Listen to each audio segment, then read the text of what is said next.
नमस्कार, सुस्वागतम, शुभ सकाळ. चपराक प्रकाशनतर्फे श्रीयुत प्रल्हाद दुधाळ यांच्या झुंज कॅन्सरशी या प्रेरणादायी पुस्तकाच्या प्रकाशन सोहळ्यासाठी आपण सर्वजण जमलो आहोत. अर्थातच कार्यक्रम सुरू होण्यापूर्वी एक नम्र विनंती की कृपया आपले मोबाईल्स आपण जर सायलेंट ठेवले तर कार्यक्रमादरम्यान आपल्याला आणि आलेल्या पाहुण्यांना दोघांनाही त्याचा त्रास होणार नाही.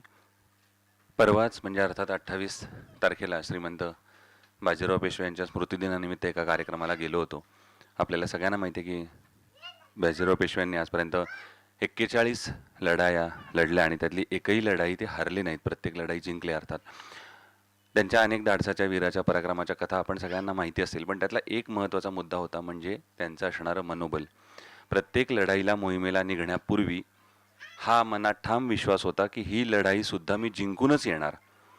आणि या शौर्याबरोबर, पराक्रमाबरोबर, युक्तीबरोबर हा सगळ्यात जास्त महत्त्वाचा एक मुद्दा त्या दिवशीच्या व्याख्यानात त्यांनी अधोरेखित केला. आणि मला असं वाटलं की आजच्या कार्यक्रमाची सुरुवातसुद्धा जेव्हा आपण कॅन्सरसारख्या एका महत्त्वपूर्ण आजाराबद्दल बोलणार आहे किंवा त्या संबंधीच्या पुस्तकाच्या प्रकाशनसंबंधी बोलणार आहे, तर त्याच्यात त्या रुग्णाचं असणारं मनोबल, त्याच्यासोबत कुटुंबियांचं असणारं मनोबल हे खंबीर असणं.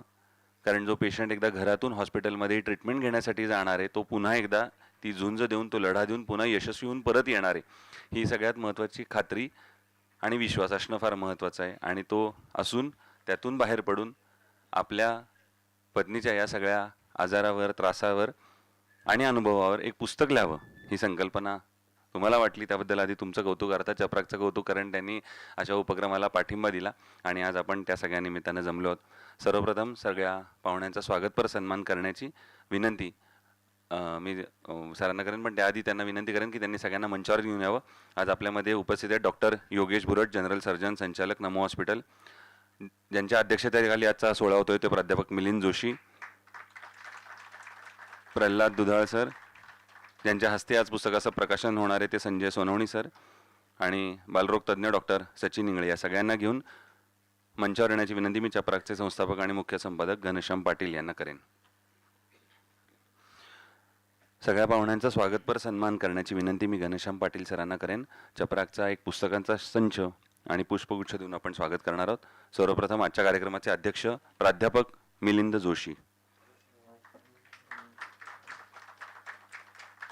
ज्यांच्या हस्ते आज या पुस्तकाचं प्रकाशन होणार आहे ते संजय सोनवणी सर.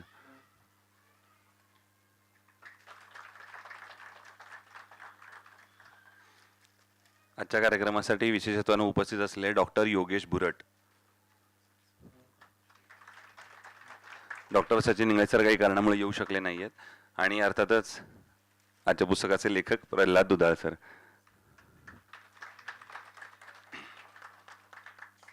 सर्व मान्यवरांना स्थानापन्न होण्याची विनंती करेन. आणि आजच्या कार्यक्रमाची प्रास्ताविक करण्यापूर्वी घनश्याम पाटील सरांचा ज्यांचा परिचय नाही त्यांच्यासाठी फक्त 2-3 ओळी फार महत्त्वाच्या आहेत, तेवढ्या सांगायच्या. 2002 साली त्यांनी साहित्य चपराक या मासिकाची सुरुवात केली आणि मासिक पुण्यातून प्रकाशित होतं. साहित्य, सामाजिक, राजकीय अशा अनेक अंगानं त्याच्यात त्यांनी विषय हाताळले. आणि वयाच्या अवघ्या 13व्या वर्षी त्यांचा वर्तमानपत्राचे गठ्ठे वाहण्यापासूनचा हा प्रवास आज स्वतंत्र संपादक आणि प्रकाशक म्हणून अतिशय स्वतः त्यांचा प्रवास इतका प्रेरणादायी आहे.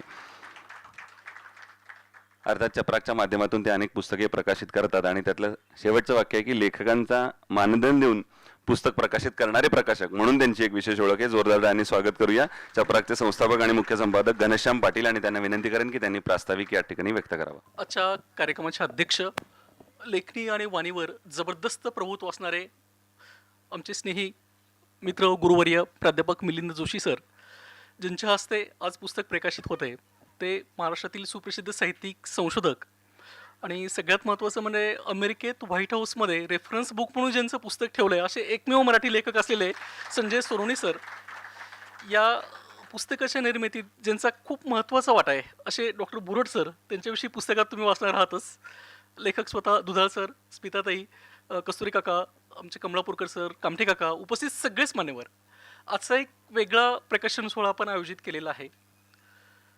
कर्करोग, कॅन्सर हा शब्द जरी ऐकला तरी आपण घाबरून जातो, अगदी म्हणजे कोलमडून जातात माणसं अक्षरशः.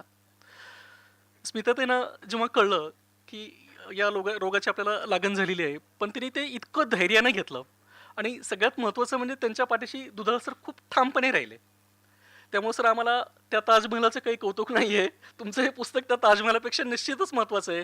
कारण साथीनंतरची एक सुंदर प्रेमकथा आहे, असं मला आतून वाटतंय. पुस्तकाची रचना आता तुम्ही सगळे मान्यवर बोलणार आहेत त्यामुळे त्याविषयी मी फारसे काही बोलणार नाही. पण जोशी सर मला म्हटले पुस्तक हात वाचल्यानंतर ते म्हणले अनेक नामवंत लेखक बनचुकीगिरी करतात. मात्र यांनी अतिशय प्रांजळपणे जसं घडलं तसं मांडलेलं आहे. सोनवणे सरांचाही तोच अनुभव होता. ते म्हणले वाचताना खूप मजा आली. तो सगळा प्रसंग डोळ्यासमोर आला. अतिशय धारिष्ट्याचं काम होतं, जिद्दीचं काम होतं. अशा परिस्थितीत उभं राहणं हे खूप मोठं आव्हान असतं. त्यामुळे हे पुस्तक अनेकांसाठी प्रेरणादायी ठरणार आहे. पुस्तकातली सगळी पात्र त्यातले आज काही रमाताई आलेले आहेत, अमित सर आलेले आहेत. सगळ्यांचंच खरं स्वागत करतो. सोसायटी म्हणून जेव्हा पूर्वी एक गाव म्हणजे एक कुटुंब असायचं, तसंच त्यांची सोसायटीसुद्धा त्यांच्याबरोबर होती. म्हणजे ते पूर्ण आजारातनं बरे होऊन घरी आल्यानंतर ज्या पद्धतीनं रमाताईने आणि सगळ्या सहकार्याने त्यांचं स्वागत केलं, ते वाचतानाही डोळे पाणवतात. तर असं संघटन अजूनही ही संस्कृती आपली टिकून आहे, हे खूप महत्त्वाचं आहे. हे खऱ्या भारतीयत्वाचं, राष्ट्रीयत्वाचं लक्षण आहे. त्यामुळं तुमचं सगळ्यांचं विशेष अभिनंदन. आज हे पुस्तक प्रकाशित होत असतानाच महाराष्ट्रातल्या सगळ्या प्रमुख विक्रेत्याकडे उपलब्ध आहे. शिवाय अमेझॉनच्या किंडलच्या माध्यमातून जगभर हे पुस्तक आज ईबुक स्वरूपात उपलब्ध आहे. हे मला प्रकाशक म्हणून सांगताना आनंद वाटतोय. काही जण आज बरेच जण दुधाळ सरांच्या माहिती जे नवीन जे आले त्यांच्यासाठी की चपराक काय, तर चतुरस्त्र, परखड, रास्त आणि कर्तव्यदक्ष ही भूमिका घेऊन आम्ही ही संस्था चालवतोय. चुकीच्या प्रवृत्तीला चपराक आहे, ती कशा पद्धतीची असते त्याविषयी कदाचित जोशी सर बोलतील. आणि जे काही चांगलं आहे तेही आम्ही अक्षरशः डोक्यावर घेऊन नाचतोय. दरवर्षी साधारण एक 100-125 पुस्तकं चपराकतर्फे प्रकाशित होतात. साहित्य चपराक हे एक आमचं मासिक आहे आणि बालकुमारासाठी लाडोबा हे एक अतिशय चांगलं मासिक आहे. हे पुस्तक अधिकाधिक वाचकापर्यंत जावं यासाठी आमचे प्रयत्न आहेत. त्यासाठी या पुस्तकावर सर सलगपणे चर्चा सुरूच असणार आहे. आता 9, 10, 11 तारखेला बारामतीला पुस्तक जत्रा होते. तिथे आपण त्याचं विशेष प्रमोशन करतोय. ज्येष्ठ नेते शरद पवार आहेत आणि आनंदाची गोष्ट म्हणजे त्याच कार्यक्रमामध्ये शरद पवारांच्या हस्ते एक नवीन पुस्तक प्रकाशित होते. सावित्रीबाई फुले यांचा कविता संग्रह काव्य फुले.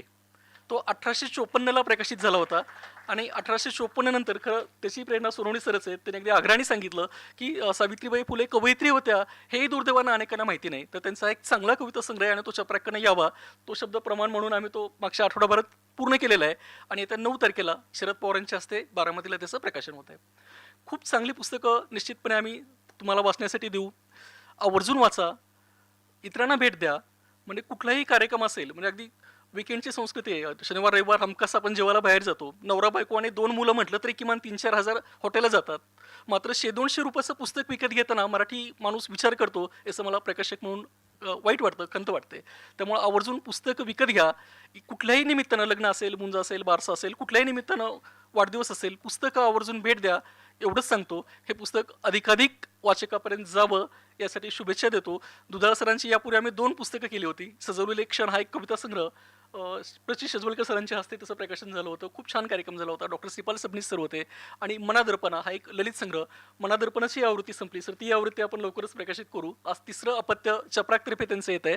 पुढचं त्यांचं आत्मकथन आहे तेही तेवढं सुंदर असणार आहे. ते BSL मधनं निवृत्त झालेले आहेत आणि अतिशय रंजक, रोमहर्षक अनुभव त्या क्षेत्रातले त्या पुस्तकातही वाचायला मिळणार आहेत. विशेषतः स्मिताताई आहेत.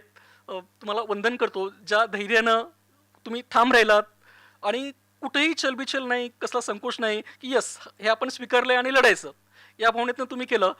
बुरट सर आहेत, त्यांचं नमो हॉस्पिटल त्यातली मदत आहे. रुबी हॉस्पिटलचे अनुभव आणि त्यांनी इतके बारकावे टिपले आहेत. अगदी रुबी हॉस्पिटलला गेल्यानंतर एक मला वाटतं आम्ही सरच कुणी आल्या, गाडी घेऊन आले आणि गाडीसाठी पार्किंगही नाही मिळालं. इथपासूनच्या छोट्या छोट्या गोष्टी त्यांनी त्यात खूप चांगल्या पद्धतीनं मांडलेल्या आहेत. कर्करोगच नाही तर कुठल्याही संकटातून बाहेर पडण्यासाठी हे पुस्तक प्रेरणादायी असणार आहे. कितीही मोठं संकट आलं तरी त्याला ठामपणे कसं सामोरं जायचं हे एक भावनिक द्वंद्व हे सुद्धा त्या पुस्तकात आलं आहे. त्याचं सामर्थ्य आहे. सरांना शुभेच्छा देतो. आपण सगळेजण आलात, आपले आभार मानतो. थांबतो. धन्यवाद. धन्यवाद सर. तुम्ही सांगितलं त्याप्रमाणे हे वाचनरूपी भेट देण्याचं वचन आम्ही या निमित्तानं नक्की घेतील सर्वजण आणि यापुढे अशीच कोणाला प्रेमाची भेट देताना याचा नक्की विचार करू. यानंतर एक सरप्राईज तुम्हा सगळ्यांसाठी आहे. ते म्हणजे सरांचा प्रल्हाद दुधाळ सरांचा मुलगा सौरभ यानं तो आज या कार्यक्रमाला येऊ शकला नाही. मात्र त्यानं त्याच्या भावना एका पत्रातून मांडल्यात. ते पत्र फक्त मी अगदी 1-1.5 मिनिटात तुमच्या सगळ्यांसमोर सादर करतो. त्यांना हा आईबाबांना सरप्राईज म्हणून हा विशेष संदेश दिलेला आहे. नमस्कार, मी सौरभ ऑस्टिनहून हा संदेश पाठवत आहे. कार्यक्रमाला उपस्थित राहता आलं नाही याची खंत आहे. आम्ही प्रयत्न केला, पण सध्याची युद्ध परिस्थिती पाहता आम्ही दुरून शुभेच्छा देतो. या निमित्ताने आपल्या सर्वांचे मनपूर्वक आभार मानावेसे वाटले. नोव्हेंबर 2024मध्ये आईला कॅन्सर असल्याचे समजले आणि एका बातमीने आम्ही सगळेच हादरलो. भीती, चिंता, असहाय्यता आणि प्रार्थना या सगळ्या भावना एकाच वेळी मनात दाटून आल्या. आम्ही वेगवेगळ्या देशात आणि वेगवेगळ्या क्षेत्रात असल्यामुळे या ठिकाणी आणि या कठीण काळात कसं वावरायचं आणि कसं सावरायचं याचाही संभ्रम होता. आई, त्या कठीण काळात तू दाखवलेलं धैर्य शब्दात मावणार नाही. तुझ्या चेहऱ्यावरची शांतता, मनातील विश्वास आणि हेही दिवस जातील म्हणणारी तुझी वृत्ती आम्हाला खंबीर आधार देत राहिली. स्वतः वेदना सहन करीत तू सगळ्यांना धीर देत होतीस. मला मुलगा म्हणून एक काळजी नेहमी वाटत होती की तुला त्रास झाला तरी तू व्यक्त करणार नाहीस, कारण तू सहसा कधी रडत नाहीस. पण सुप्रिया आणि बाबांनी मला समजावलं की तू परिस्थिती स्वीकारून सांगितलेल्या मार्गावर विश्वासाने चालतेस. तुझ्या या साध्या निरागस स्वभावामुळेच हा प्रवास सुसह्य झाला. बाबा, या संपूर्ण प्रवासात तुम्ही आम्हा सगळ्यांचे मार्गदर्शक होता. तुमचा शांत स्वभाव, विचारपूर्वक घेतलेले निर्णय आणि आईची केलेली सेवा पाहून प्रेमाचा खरा अर्थ आम्हाला उमगला. संकटात न डगमगता उभं राहणं म्हणजे काय हे तुम्ही कृतीतून दाखवलं. तुमचं कौतुक कितीही केलं तरी अपुरंच आहे. तुम्ही माझ्याशी नेहमी मित्रासारखे बोललात, चर्चा केली आणि त्यामुळे लांब असूनही प्रत्येक निर्णयात सहभागी होता आलं. खरंच तुमच्यासारखे बाबा आणि मित्र मिळणं हे माझं भाग्यच आहे. या प्रवासात डॉक्टर, मित्र, नातेवाईक आणि अनेक जीवाभावाच्या माणसांनी दिलेला आधार आम्ही कधी विसरणार नाही. योग्य वेळी मिळालेला एक शब्द, एक फोन, प्रार्थना किंवा फक्त आम्ही आहोत ही जाणीव यांनी हा मार्ग सोपा केला. मी, सुप्रिया आणि ऋतम डिसेंबरमध्ये भारतात आलो तेव्हा मनात अनेक प्रश्न होते, पण परत जाताना विश्वास होता की आई नक्की बरी होईल. जूनमध्ये पुन्हा भारतात आल्यावर रेडिएशनच्या काळात इतर रुग्णांना पाहताना जाणवलं की आपलं निदान वेळेवर झालं, त्यामुळे डॉक्टरांचा योग्य सल्ला मिळाला आणि आईच्या प्रचंड इच्छाशक्तीमुळे आपण या सगळ्यातून लवकर बाहेर पडत आहोत. अमित दादा, रमाताई, सुजित, सुप्रियाचे mummy papa, doctor Sachin Ingale, doctor Yogesh Bhurat sir, Chandan, प्रियाबाईंनी, प्रभाताई, रेखाताई, हडपसरच्या काकू, थ्री ज्वेल्समधील मित्रपरिवार, श्रेया, संगीता मावशी आणि अजून कित्येक जण यांनी वेळोवेळी आईची विचारपूस केली आणि साथ दिली. काहींनी प्रत्यक्ष मदत केली तर काहींनी शांतपणे आईसाठी प्रार्थना केली. या प्रत्येकाचा मी ऋणी आहे. ऑस्टिनमधील माझे मित्र नेहा, अनुपम, प्रदीप, सायली, सौरभ, सोनिया यांनी मला इथे खूप आधार दिला. डॉक्टर अभिषेक धनावडे यांनी सतत मार्गदर्शन केलं. तसंच डॉक्टर अजित आणि निखिल कुलकर्णी यांचंही मार्गदर्शन अत्यंत मोलाचं ठरलं. हे सगळं मी मनापासून कृतज्ञतेने लिहित आहे. तुम्हा सगळ्यांनी आम्हाला दाखवून दिलेलं की आयुष्य किती कठीण वळणावर आलं तरी विश्वास, प्रेम आणि साथ असेल तर प्रत्येक वादळ ओसरतं. घनश्याम दादा, प्रमोद दादा आणि संपूर्ण चपराक परिवार, पुस्तक प्रकाशन आणि या कार्यक्रमाचे आयोजन केल्याबद्दल आपल्या सगळ्यांचे खूप खूप आभार. आई बाबा, तुमच्याकडून आम्ही शिकलो, संकट येतं पण माणूस त्याहून मोठा असतो. वेदना येतात पण प्रेम त्याहून खोल असतं. अंधार येतो पण माणुसकीचा दिवा कधीच विझत नाही. आणि बाबांच्या पुस्तकासाठी काही ओळी. या प्रवासात स्मिता राहिली शांत, नेहमीच स्थिरतम. प्रल्हादच्या श्रद्धेच्या वाटेवर उमटलं माणुसकीचं सत्यऋतम, माणुसकीचं सत्यऋतम. मनपूर्वक आभार. हां, नातवंडाचं नाव होतं. यानंतर लेखकांचं मनोगत अर्थात प्रल्हाद दुधाळ सरांना मी विनंती करेन. आता सरांनी सांगितलं त्याप्रमाणे BSNL मधून ते निवृत्त उपमंडळ अभियंता म्हणून कार्यरत आहेत. यापूर्वी त्यांची 7 पुस्तकं प्रकाशित झाले. ते त्यांचं 8वं पुस्तक आहे आणि चपराकतर्फे याआधी 2 पुस्तकं म्हणजे सजवलेले क्षण आणि मनादर्पणा हे प्रकाशित झालेले आहेत. आता हे त्यांचं 3रं अपत्य आज प्रकाशित होतंय. जोरदार टाळ्यांनी स्वागत करूया लेखक प्रल्हाद दुधाळ सरांना आणि त्यांना विनंती करेन की या प्रसंगी त्यांनी आपलं मनोगत व्यक्त करावं. सर्वांना नमस्कार. सौरभच्या पत्राने बराच भावनिक झालो आहे, त्यामुळं उत्स्फूर्तपणे न बोलता मी भाषण वाचून दाखवणं पसंत करेल. पुस्तक प्रकाशनाच्या या सोहळ्याच्या व्यासपीठावर उपस्थित आजच्या कार्यक्रमाचे अध्यक्ष Milind Joshi sir, Sanjay Sonawani sir, doctor Yogesh Bhurat, Chaprak प्रकाशनचे संपादक घनश्याम पाटील सर, संपूर्ण चपराक टीम, उपस्थित असलेले लेखक, कवी, पत्रकार, समोर बसलेली आम्हा दोघांच्यावर प्रचंड प्रेम करणारी माणसे, मित्रमंडळी, नातेवाईक, माझ्या सोसायटीतले माझे सहनिवासी आणि आपण सर्व पुस्तकप्रेमी, सर्वांचे मनपूर्वक स्वागत करतो आणि आपल्या उपस्थितीबद्दल धन्यवाद. माझ्या आणि पत्नी स्मिताच्या आयुष्यातल्या साधारण 8-9 महिन्याच्या एका कठीण काळातल्या अनुभवावर आधारित झुंज कॅन्सरशी या माझ्या पुस्तकाचे आज प्रकाशन होत आहे, याचा मला आनंद आहे. हे पुस्तक लिहावे असं तुम्हाला का वाटलं? पुस्तकाबद्दल ऐकल्यावर बऱ्याच लोकांनी मला हा प्रश्न विचारला होता. त्याच्याबद्दल पहिलं बोलतो. त्या वेदनादायक परिस्थितीमधून बाहेर पडल्यानंतर मागं वळून बघताना मला जाणवलं की आजाराचं निदान झालं त्या सुरुवातीच्या काळात योग्य मार्गदर्शन मिळण्यासाठी मी अक्षरशः अंधारात चाचपडत होतो. मनाने खंबीर असूनही अगदी साध्या साध्या गोष्टींचं ज्ञान नसल्यानं अनेकदा गोंधळून गेलो होतो.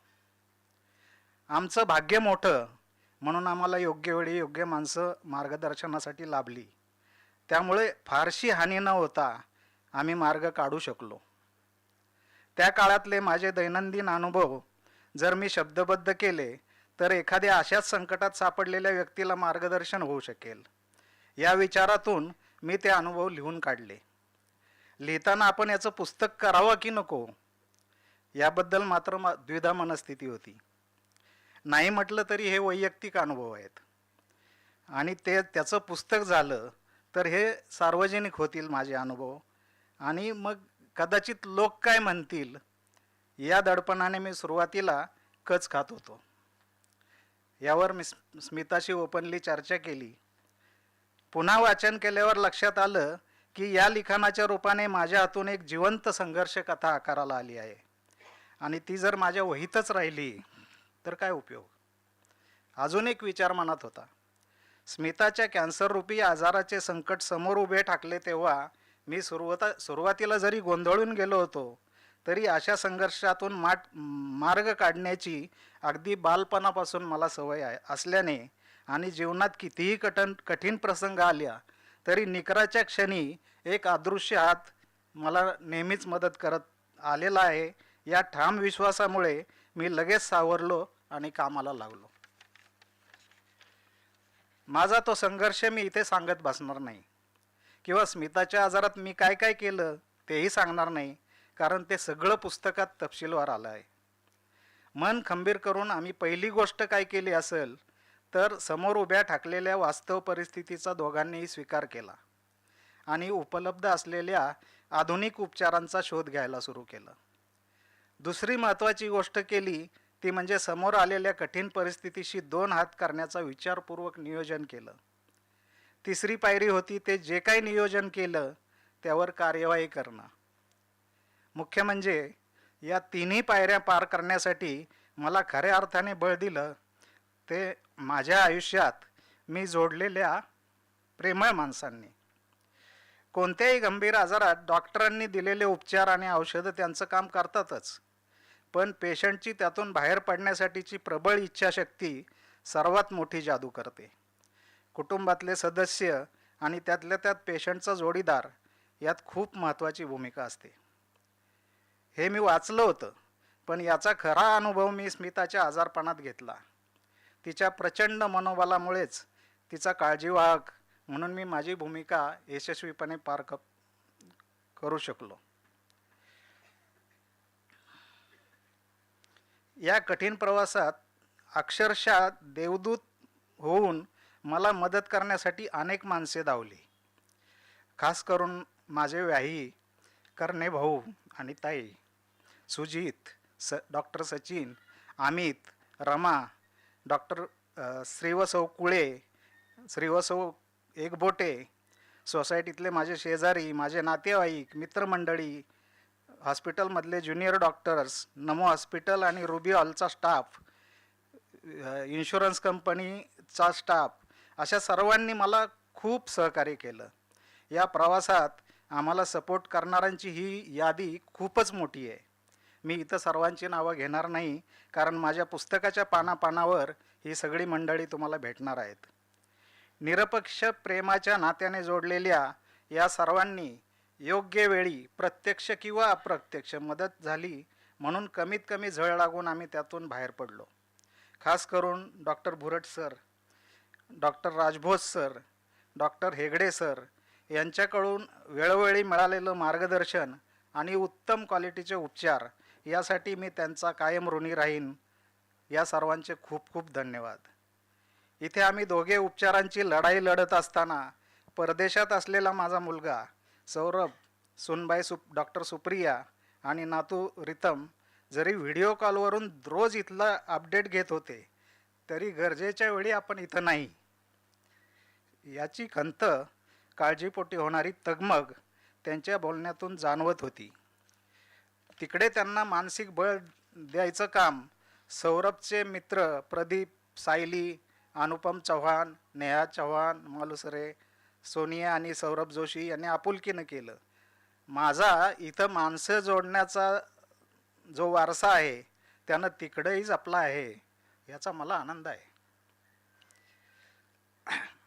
आजारपणाच्या काळात सौरभ, सुप्रिया 2 वेळा इथं आमच्याकडे येऊन गेले, 1 महिन्यासाठी राहून गेले. त्या काळात सुप्रियानं स्मिताची प्रचंड काळजी घेतली आणि खरं सांगतो त्या काळात आमची खायची प्यायची प्रचंड चंगळ होती. आमचा नातू रितमच्या घरातल्या नुसत्या अस्तित्वानं स्मिताच्या रिकव्हरीमध्ये दुपटीनं वेग वाढला तिच्या रिकव्हरीचा. आजार आणि उपचाराचे 8-9 महिने मानसिक आणि शारीरिक स्तरावर खूप कसोटीचे होते, पण आम्हा दोघांचे अतूट बंध, निर्मिकाने स्मिताला दिलेलं प्रचंड मनोबल, मला लाभलेली जन्मजात सहनशीलता, जीवलगांनी दिलेला आधार आणि आपल्या सर्वांच्या सद्भावना व आशीर्वाद याच्या जोरावर ही अवघड लढाई एकदाची पार झाली. आपला हा प्रवास कोणाला तरी दिशादर्शक होऊ शकेल. तसेच या कठीण काळात ज्यांनी प्रत्यक्ष किंवा अप्रत्यक्ष आधार दिला त्या सर्वांच्या प्रति कृतज्ञता व्यक्त करता येईल या भावनेने मी हे लिखाण पूर्ण केलं. याचं पुस्तक होईल का असं घनश्याम पाटील साहेब यांना मी फोनवर विचारलं. मी 2007 सालापासून पाटील साहेबांच्या संपर्कात आहे. माझी 2 पुस्तकं त्यांनी आत्तापर्यंत केलेली आहेत. नुसता विषय वाचूनच त्यांनी तात्काळ होकार दिला. या पुस्तकाला एखाद्या डॉक्टरांची प्रस्तावना असावी असं मला वाटलं, म्हणून मी माझे मिरजेचे फेसबुक मित्र, प्रख्यात डॉक्टर आणि लेखक डॉक्टर अशोक माळी यांना त्यासाठी विनंती केली. त्यांनी तात्काळ प्रस्तावना लिहून पाठवली. हे लिखाण एखाद्याला दाखवावं म्हणून माझे मित्र तुकाराम कुळे इथं हजर आहेत, लेखक श्री जयंत कुलकर्णी यांच्याकडं मी पाठवलं की अभिप्राय तुमचा काय वाटतं तुम्हाला सांगा. माझ्या त्यांनी जो अभिप्राय दिला त्याच्यामुळे पुस्तक प्रकाशनाचा माझा उत्साह दुणावला. माझ्या या पुस्तकासाठी ज्योती पाटील यांनी उत्तम मुखपृष्ठ तयार केलं. अंतर्गत सजावट संतोष खुटवड यांनी केली आहे. हे पुस्तक आकाराला आणण्यासाठी आणि आजच्या सुंदर सोहळ्यासाठी चपराकच्या संपूर्ण टीमला मी खूप खूप धन्यवाद देतो. खरं तर पाटील साहेबांशी चर्चा केल्याप्रमाणे स्मिताच्या वाढदिवसाच्या दिवशी म्हणजे 10 मेला पुस्तक हातात येईल असं मी गृहीत धरलं होतं.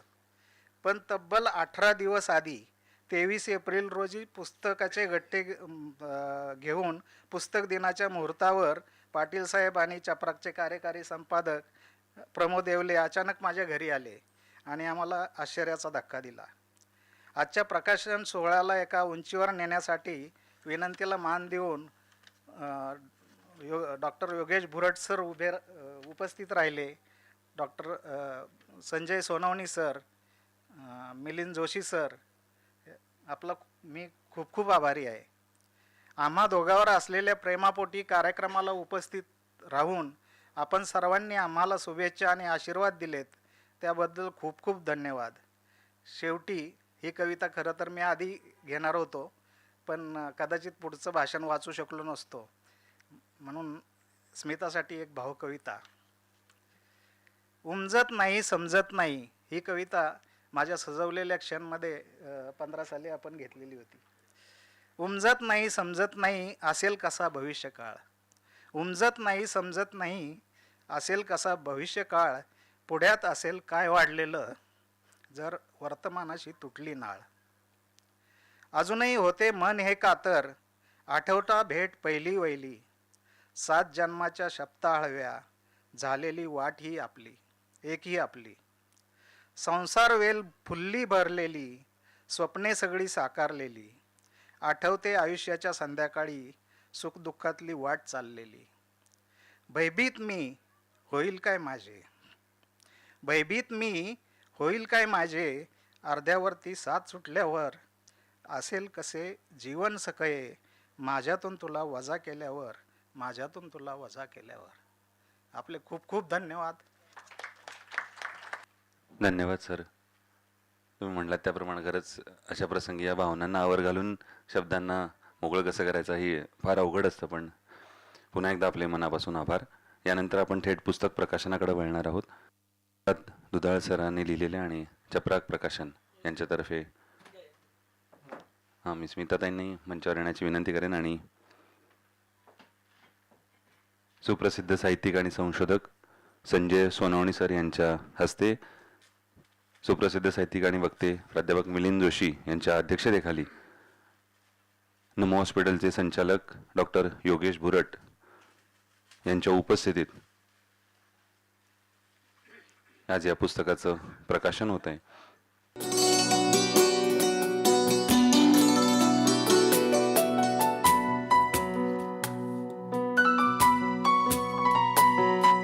चपराक प्रकाशनतर्फे श्री प्रल्हाद दुधाळ सरांचं हे झुंज कॅन्सरशी हे पुस्तक आणि त्याचा हा लोकार्पण सोहळा.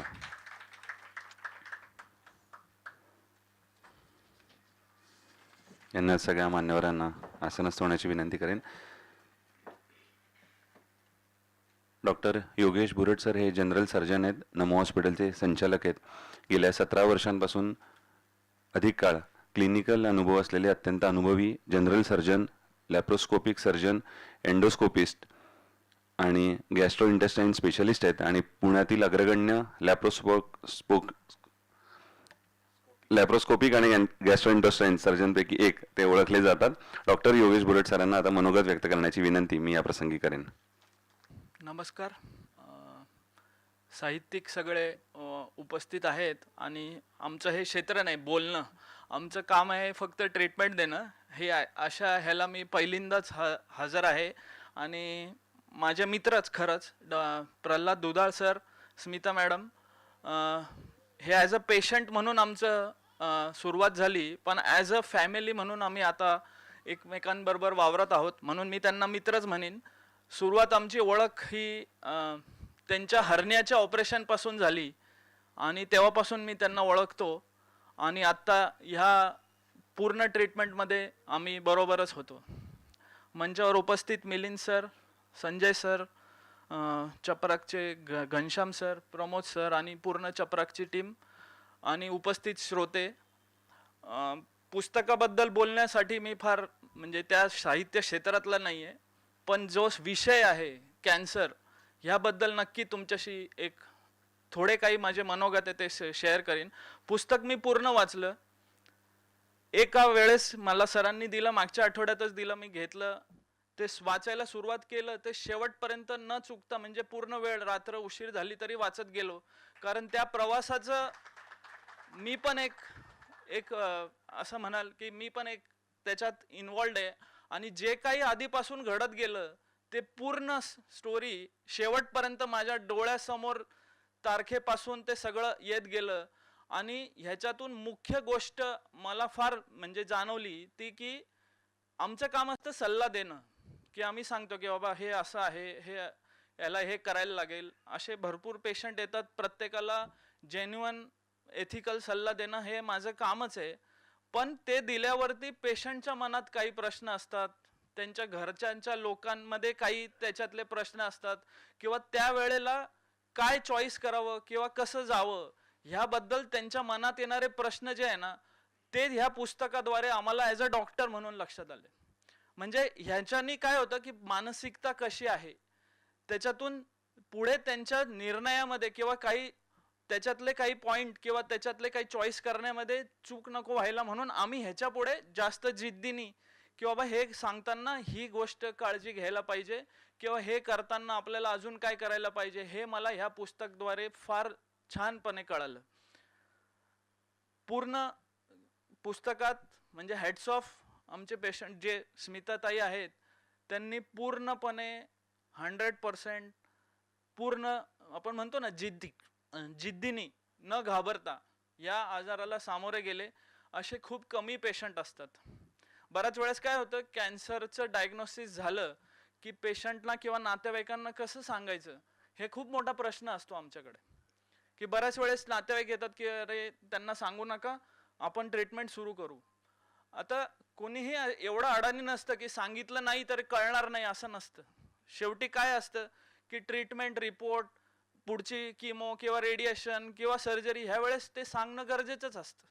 फक्त ते कशा प्रकारे सांगावं कोणाच्या बरोबरीत म्हणजे आमच्याकडे नियम आहे की असं असेल की कॅन्सर आहे तर एकटं पेशंट असेल तर आम्ही कधीच सांगत नाही की बाबा कोणाला तरी घेऊन या त्याची जी सिरियसनेस आहे किंवा काय आहे ते सांगूया.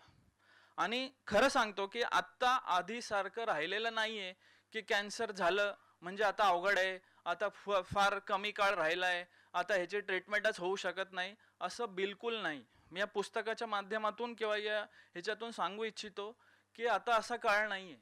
सायन्स फार पुढे गेलं आहे.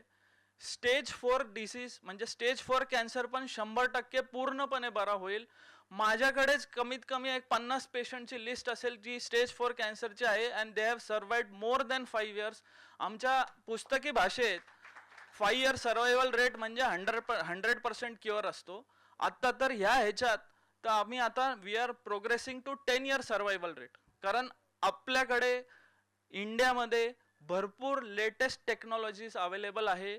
सायन्समुळे जे आधी होतं की फक्त ऑपरेशन किमो किंवा रेडिएशन असं नसताना आता आपल्याकडे हॉर्मोनल थेरपी रेडिओ सर्जरी असे इम्युनोथेरपी असे खूप नवीन टेक्निक म्हणा किंवा नवीन ट्रीटमेंट मॉडॅलिटीज आपल्याकडे अवेलेबल आहे की ज्याच्यात स्टेज 4 पर्यंतचा डिसीज पण 100% बरा होतो. आता मी सरांचं याबद्दल कौतुकही करतो आणि मला आनंदी आहे की त्यांनी हे पुस्तक प्रकाशन केलं. कारण बरेचसे लोक ह्या प्रवासातून जातात पण खूप कमी लोक जे व्यक्त होतात आणि व्यक्त झाल्यामुळे काय होतं की समोरच्यालाही कळतं की अरे असं आहे. बऱ्याच वेळेस आता त्यांनी मला आल्यावरच सांगितलं की त्यांनी हे पुस्तक बऱ्याच लोकांना सांगितल्यावर त्यांना 4 लोकांचे फोन आले की अरे मलाही कॅन्सर होता आणि मी पण ही लढाई जिंकलोय किंवा मी पण ह्या प्रवासातून गेलोय. बरेच लोक व्यक्त होत नाही त्यामुळे बऱ्याच वेळेस चुकीच्या मार्गाने जातात आणि मग काय होतं की ते जो ब्लेम आहे तो त्या आजारावर जातो. कॅन्सरचं कसं आहे की तुम्ही योग्य वेळी योग्य निदान ट्रीटमेंट मॉडॅलिटी भरपूर आहे. म्हणतो ना आम्ही लढाईला चाललोय आणि माझ्याकडे 10 अस्त्र आहेत पण कुठलं अस्त्र पहिलं वापरायचं हे जे हुशारी आहे ना ते कॅन्सरवर मात करण्यासाठी फार महत्त्वाची आहे. तर ते अस्त्र कुठलं वापरायचं ते डॉक्टर बरोबर सल्ला देतील. आता ह्या कॅन्सरच्या ह्याच्यात फिजिशियन आणि सर्जन ह्या दोघांचा एकमेकांशी संबंध असतो आणि दोघांनी मिळून पेशंटच्या हितासाठी जेव्हा निर्णय घेतात तेव्हा 100% रिझल्ट्स चांगलेच भेटतात. कारण शेवटी कसं आहे कॅन्सर कसा बिहेव करेल हे सांगणं अवघड आहे आणि पुढे जाऊन म्हणजे मी आता हे एक अस्त्र वापरलं आणि आता हे फेल झालं म्हणून दुसरं वापरतो तोपर्यंत त्याची स्टेज वाढलेली असते. सो त्यामुळे जो निर्णय असतो जो इनिशियल जो डिसिजन मेकिंग असतो फार महत्त्वाचा असतो आणि नंतर वेन यू एंटर इट की ते सुरू झालं की 100% रिझल्ट हे तुमच्या बाजूनीच लागतो. मध्ये मध्ये काही प्रत्येक थेरपीशी रिलेटेड काही छोट्या मोठ्या साईड इफेक्ट असतात पण त्याला हताश न होता पुढे जाणं. कारण मेन आपला गोल आहे आपण म्हणतो ना की आपलं टार्गेट काय टार्गेट हे बरं होणं आहे. त्याच्यात ह्या छोट्या मोठ्या ज्या काही साईड इफेक्ट किंवा त्याचे जे ॲडव्हर्स इफेक्ट येतील ते सामोरं जाणं आणि ते 100% बरं होईल हे विश्वास मनात ठेवून पुढे जाणं. म्हणून माझं सगळ्यांशी म्हणणं हेच आहे की ह्या पुस्तकातून एक प्रेरणा ही घ्यावी की कुठलाही आजार, इवन कॅन्सर, ते जर कोणाला डायग्नोज झालं आहे तर त्याला घाबरून न जाता योग्य सल्ला आणि धैर्य राखून त्याला सामोरं गेलं तर प्रत्येकजण त्याच्यातून 100% बरा होऊ शकतो. एवढंच म्हणून मी माझे शब्द संपवतो. थँक्यू.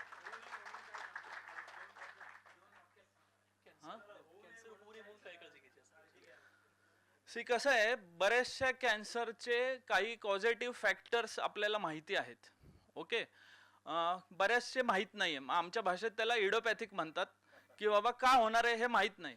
पण लॉजिकली सांगितलं की ज्याचा आहार चांगला आहे, ज्याची राहणीमान चांगलं आहे, ज्याचं म्हणजे रेस्ट पूर्ण होते, या लोकांना कॅन्सर काही दुसरे काहीच आजार होऊ शकत नाही.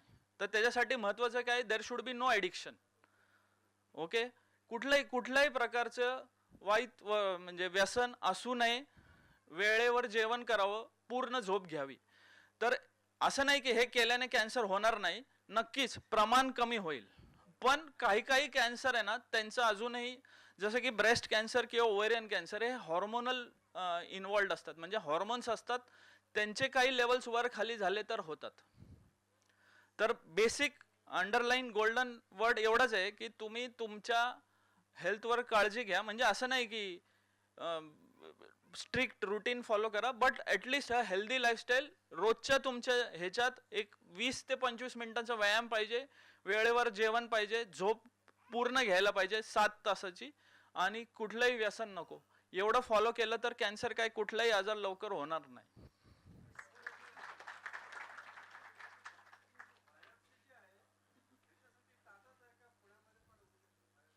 बायोप्सी कुठेही करू शकतो. बायोप्सी म्हणजे फक्त त्या गाठीचा तुकडा काढणे, त्याला बायोप्सी म्हणतात. ओके, आता मी तेच सांगतो की सायन्स एवढा ॲडव्हान्स झालंय की आधी समजा पोटाच्या आत गाठ आहे आणि त्याची बायोप्सी करायची, तर ते ऑपरेशन करून बायोप्सी करायची, असं होतं. आता असं नाहीये. आता मिनिमल इन्व्हेसिव्ह टेक्निक आहेत की सोनोग्राफीमध्ये बघून त्याच्यातून त्या गाठीतून तुकडा काढून तो टेस्टिंग करू शकतो. बायोप्सी ही प्राथमिक तपासणी आहे की ज्याच्यात कॅन्सर आहे का नाही हे कळतं. बऱ्याचशा टेस्टमध्ये सिटी स्कॅन, सोनोग्राफी, MRI, जे काही ह्या नॉन इन्व्हेसिव्ह टेस्ट आहे, ह्याला रेडिओलॉजिकल टेस्ट म्हणतो, त्याच्यात गाठ दिसली तर ते अंदाज देतात की बाबा ह्याच्यात कॅन्सर असू शकतो, पण त्याच्यावरती ट्रीटमेंट होऊ शकत नाही. ट्रीटमेंट ही बायोप्सीच्या रिपोर्टवरच करता येते. बायोप्सी म्हणजे तुकडा काढणे. बायोप्सीमध्ये महत्त्वाचं कळतं की हा कॅन्सर आहे का नाही, आणि आहे तर त्याच्यातल्या पेशी कुठल्या आहेत. त्याच्यात एक टाईप्स असतात, म्हणजे त्या तिथल्या पेशीचे आहेत का वेगळ्या पेशीचं आहे, आणि त्याची ग्रेड असते, म्हणजे ह्याची वाढण्याची क्षमता किती आहे हे बायोप्सीमध्ये कळतं. तर बायोप्सी ही बेसिक टेस्ट आहे. पुण्यातल्या कुठल्याही हॉस्पिटलमध्ये बायोप्सी होते, असं काही नाही. चालेल, धन्यवाद. धन्यवाद डॉक्टर. म्हणजे नेहमी कुठलाही पेशंट डॉक्टरांकडे गेल्यावर असं वाटत असतं की डॉक्टरांनी जास्त बोलावं, ते कमी बोलले तर जास्त भीतीदायक असतं, आणि डॉक्टरांनी सुरुवात तशी केली की मला फारसं बोलता येत नाही, पण तुम्ही फार बोललात. खरं तर प्रत्येकाच्या मनात प्रश्न असतात आणि त्या निमित्ताने इतके तज्ज्ञ डॉक्टर भेटतात तेव्हा फार व्यक्त होता येतं. यानंतर मी संजय सोनवणी सरांना विनंती करेन की त्यांनी मनोगत व्यक्त करावं. कादंबरी, नाटक, चित्रपट, गीत, संगीत, काव्य अशा विविध प्रकारात, अर्थात अनेक साहित्य प्रकारात त्यांनी आपला स्वतःचा वैयक्तिक ठसा उमटवलेला आहे. 130हून अधिक पुस्तकं त्यांची आजवर प्रकाशित झालेले आहेत. आणि मगाशी सरांनी त्यांची ओळख करून देताना सांगितलं ते म्हणजे एकमेव मराठी साहित्यिक असे आहेत की ज्यांचं व्हाईट हाऊस अमेरिकेमध्ये रेफरन्स बुक म्हणून ठेवलेलं आहे. जोरदाराने स्वागत करूया संजय सोनवणी सरांचं. धन्यवाद. खरंच की तुम्ही फार सुंदर मार्गदर्शन केलं, आणि हे पुस्तक म्हणजे सामाजिक मानसशास्त्रज्ञासारखं काम करू शकतं. कारण प्रत्येकाला कोणत्या ना कोणत्या प्रकारे, फक्त कॅन्सरच नाही, इतरही काही असाध्य असे आजार होऊ शकतात, आणि मग त्यावेळेस कसं तोंड द्यायचं, आणि मनोधैर्य, मनोबल हे जर नीट ठेवलं नाही तर साधे आजारसुद्धा प्रचंड गंभीर बनू शकतात. आणि जर मनोधैर्य चांगलं असेल तर गंभीर आजारही बरे होऊ शकतात. मग अशी यांनी म्हणालं जसं बाजीराव पेशव्यांची पहिल्यांदा आठवण केली, तसे मी म्हणेल की स्मिताताई आणि दुधाळ सर हे संघर्ष योद्धे आहेत, आणि त्यामुळेच ते एका कठीण परिस्थितीवर कमी काळामध्ये मात करू शकले, आणि एका असाध्य मानल्या जाणाऱ्या, कारण कॅन्सर म्हटला की पूर्वी म्हणजे मृत्यूच असंच गृहीतक होतं, ते आता बदललेलं आहे. डॉक्टर दुधाळ सरांनी विज्ञान किती पुढं गेलेलं आहे आणि ते पुढे अजूनही जात राहील आणि कदाचित लाईफ स्पॅन अजून वाढू शकेल अशी मला खात्री आहे. आपलं काय चुकतं पेशंटचं, म्हणजे साधारणपणे बहुतेक पेशंटचं, की डॉक्टरांनी चाचण्या करायला सांगितल्या विविध, की कंटाळा करतात. आता मला काय झाले, मी तर ठीक आहे की नाही का, एक स्वतःचा स्वतःचा गर्व असतो, अभिमान असतो आणि आत्मविश्वास, आंधळा आत्मविश्वास, त्यामुळे बरेच टाळटाळ होते आणि तो आजार वाढत जातो. आणि मग अशा वेळेस आपण डॉक्टरांकडे जातो की ज्यावेळेस आजाराने बऱ्याच स्टेजेस पार पाडलेले असतात. कारण मेडिकल सायन्सबद्दल समजांपेक्षा गैरसमजच जास्त आहेत सध्या. म्हणजे जर आपण व्हॉट्सॲपवरचे जर नुसते सर्वसाधारण म्हणजे डॉक्टरला येत नसतील ते मेसेज, परंतु सर्वसामान्य जे येतात ते म्हणजे मेडिकल क्षेत्रात कशी लूटमार चाललेली आहे, तर कसे कट प्रॅक्टिसेसमुळे ते लॅब्स आणि यांचे संबंध असतात, त्याच्यामुळे काय होतं, त्याच्यामुळे लोक संशयानेच बघतात. आणि निदान जरी झालं एकाने केलं तर सेकंड ओपिनियन घ्यायला हरकत नाही, पण थर्ड ओपिनियन, फोर्थ ओपिनियन. माझे एक मित्र आहेत, त्यांना काचबिंदू झाला होता, म्हणजे साधी तसं पाहिलं तर काय तो काय फार मोठा हे नाही. 3-4 डॉक्टरांकडे फिरत बसले आणि त्यांचा कोणावरच विश्वास बसेना. आता हा मनुष्य स्वभाव आहे, काहींचा नाही बसत. आणि त्याच्यामध्ये त्यांनी ते डोळ्यांचे नुकसान करून घेतलं. तर आपण अनेकदा त्यात हे करून घेतो, स्वतःचे नुकसान करून घेतो. निदान नावाची कादंबरी मी साताराच्या एका डॉक्टरने लिहिली होती, आपलं आठवत असेल. श्याम लागू पण त्या कार्यक्रमाला होते.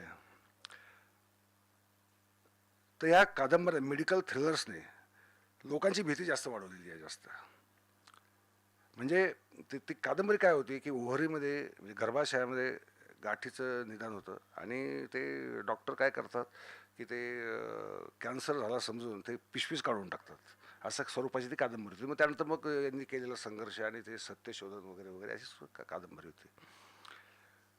तर या कादंबऱ्या म्हणून वाचतं ठीक आहे, पिक्चर म्हणून पाहणं ठीक आहे, इतिहास म्हणून पाहणं ठीक आहे, परंतु पिक्चरमधला पाहिलेला इतिहास किंवा पिक्चरमध्ये किंवा कादंबऱ्यांमध्ये सब मेडिकल सायन्स किंवा आजकाल व्हॉट्सॲपवर काय लोक इंटरनेटवर शोध घेतात लगेचच, फार स्वतःला अर्धे डॉक्टर समजायला लागतात. मग तर त्यामुळे जे स्वतःला कळत नाही, जे स्वतःचं फील्ड नाही, त्याच्यामध्ये स्वतःचं डोकं वापरू नये याची साधी सामान्य बुद्धी आपण काही बाळगत नाही. त्याच्यामुळे एक सामाजिक समस्या वाढतात. त्यात सुदैवाने आपल्याकडचे भारतातले डॉक्टर्स आहेत ते फार बुद्धिमान आहेत, त्यांचं निदानाचा रेट चांगला आहे, पेशंटचं बरं व्हायचं म्हणजे वेळीच जर निदान झालं तर पेशंटचं बरं होण्याचं प्रमाणही फार चांगलं आहे आणि त्यामुळे आयुष्य वाढतं आहे. त्यामुळे त्यांना धन्वंतरी म्हणतात, ते काही उगीच नाही. ते लोकांचं आरोग्य आयुष्य याच्याशी त्यांचा जवळचा संबंध असतो, त्याबद्दल त्यांच्याशी कृतज्ञ आपण राहायलाच पाहिजे. सध्या काय झालं आहे की या सगळ्या नवीन शोधांमुळे मेडिकल सायन्स पुढे गेल्यामुळे आयुर्मान वाढलेलं आहे. आयुर्मान वाढलं हे खरं आहे, पण ते आरोग्यदायी आहे का हा खरा प्रश्न आहे. आत्ताच डॉक्टरने सांगितलं की आरोग्यदायी जगण्यासाठी काय करायला पाहिजे थोडक्यात सांगितलं. त्या 2 गोष्टी मी पाळत नाही स्वतःच, त्यामुळे मी माफी मागतो आधीच. पण आपण पाळत नाही आणि आपण संकटांना बसल्या जागी निमंत्रण देतो. आ बैल मुझे मार अशा स्वरूपाचं आपणच आव्हान देत हिंडत असतो. ते गॉडफादरमध्ये एक पात्र आहे लुकावारासी नाव, असं तुम्हाला माहिती असेल. या मला कोणीतरी मारा असं तो आव्हान देतच हिंडत असतो सगळीकडे, असं स्वरूप आहे.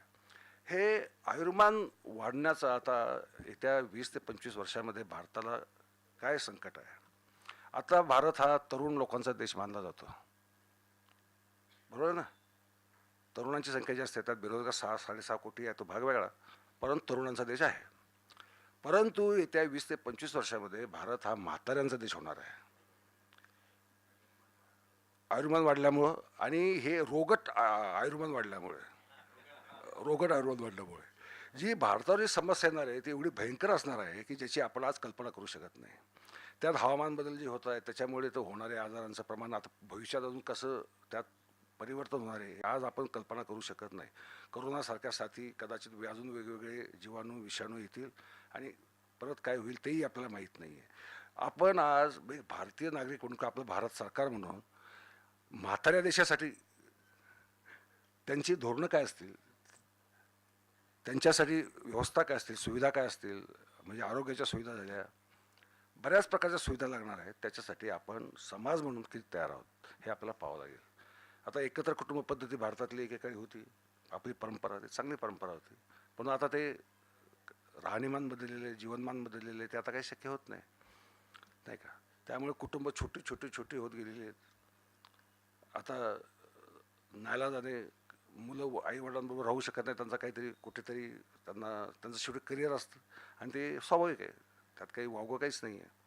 पण अशा स्थितीत निर्माण होणारे म्हातारपणाचे जे प्रॉब्लेम्स आहेत, ते डिमेन्शिया असेल, क्रॉनिक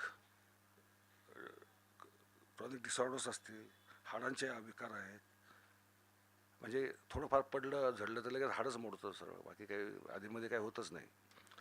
बाथरूममध्ये पाय घसरून पडून मेलेले किती आहेत किंवा हातपाय मोडून घेतलेले किती आहेत आज, म्हणजे त्याची संख्या त्यांची प्रचंड वाढत चाललेली आहे. त्यात म्हातारपण येणारे एकाकीपणा, डिप्रेशन, त्यामुळे येणारं डिप्रेशन. त्यामुळे भविष्यामध्ये म्हणजे आता तरी स्थिती तशी कंट्रोलमध्ये आहे, 100% नाही, बऱ्यापैकी कंट्रोलमध्ये आहे आता. परंतु हे सगळे ज्या सुविधा आहेत त्यांच्यासाठी असणाऱ्या नर्सिंगची सुविधा असेल, केअरटेकरची सुविधा असेल, आज परिस्थिती काय आहे, आज तुम्हाला सांगतो घरगुती म्हणजे घरी येऊन पाहणारी नर्सेस पुण्यामध्ये ट्रेंड आत्ताच वाजवा असते. केअरटेकर्स ट्रेंडच असतात, त्यांना कसं वागावं, कसं पेशंटशी वागलं पाहिजे, घरातल्यांशी कसं वागलं पाहिजे, म्हणजे 24 आवर्स जे केअरटेकर ठेवावे लागतात कधी कधी, काय केलं पाहिजे हे त्यांना काही प्रशिक्षणच नाही. त्यामुळे एक विश्वासार्हता आणि एक जे आपुलकी या भावनेतनं बरेचसे गोष्टी दूरही होऊ शकतात. पण ती जर नाही जाणवली तर तो एक डिसऑर्डर एक क्रिएट होते आणि त्यातनं सामाजिक समस्या वाढतात. आता आपली राष्ट्रीय योजना यासाठी काही आहे का, म्हाताऱ्या देशासाठी काय करायचं, वृद्धपणाचे आजार, हां, आणि ते पाहिलंच पाहिजे ना, कारण तो प्रश्न येणारच आहे, हा गंभीर प्रश्न आहे आणि हा प्रत्येकालाच येणार आहे, प्रत्येकाला येणारा हा प्रश्न आहे.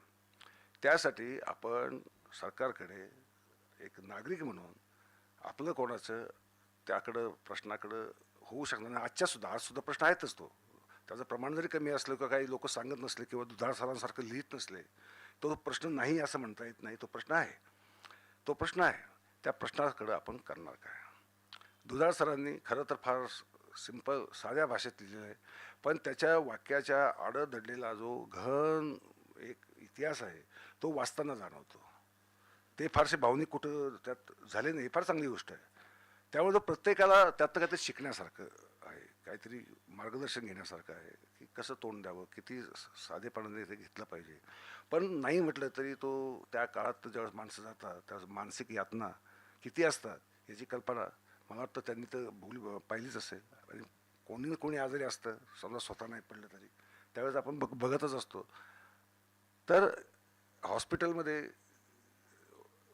जी एंट्रन्स असतो त्यांचा म्हणजे ॲडमिशनची हे असते, तिथे जाऊन जरा एक तासभर जरी बसलं किंवा विद्यार्थ्यांना खरं तर ती कंपल्सरी करायला पाहिजे आता इथून पुढे, की ह्या वेदनासुद्धा पहा काय असतात त्या आपल्याला दैनंदिन जीवनामध्ये आपण कल्पनाही करू शकत नाही. अशा रीतीने काही वेळ लोक गुरासारखे वेदनांनी किंचाळत असतात अक्षरशः, आणि वाईट वाटतं बघून. आपण हेल्पलेस असतो, कारण आपण दुसऱ्याचा आजार किती सहानुभूती वाटली तो आजार घेऊ शकत नाही ना, आपण हेल्पलेस असतो तिथे, नुसत्या सहानुभूतीने काही होत नाही. मग आपण एक समाज म्हणून एक त्यासाठी भविष्य काळात काय करू शकतो हे पाहायला पाहिजे. एक संतोष शेणे म्हणून माझे एक पत्रकार मित्र आहे, ते काय करतात, रोज जे एकाकी म्हातारे आहेत किंवा ज्यांना वाटतं बोलावंसं वाटतं त्यांच्याकडे जातात, तास 2 तास कशाही कोणत्याही विषयावर गप्पा मारत बसतात. मतलब माझा काही विषय, तुम्ही विषय सांगा त्याच्यावर मी बोलतो. त्यामुळे काय होतं की एक एकाकीपणा दूर होण्यामध्ये एक मानसशास्त्रीय फार चांगली मदत मिळते, ती मिळायला पाहिजे.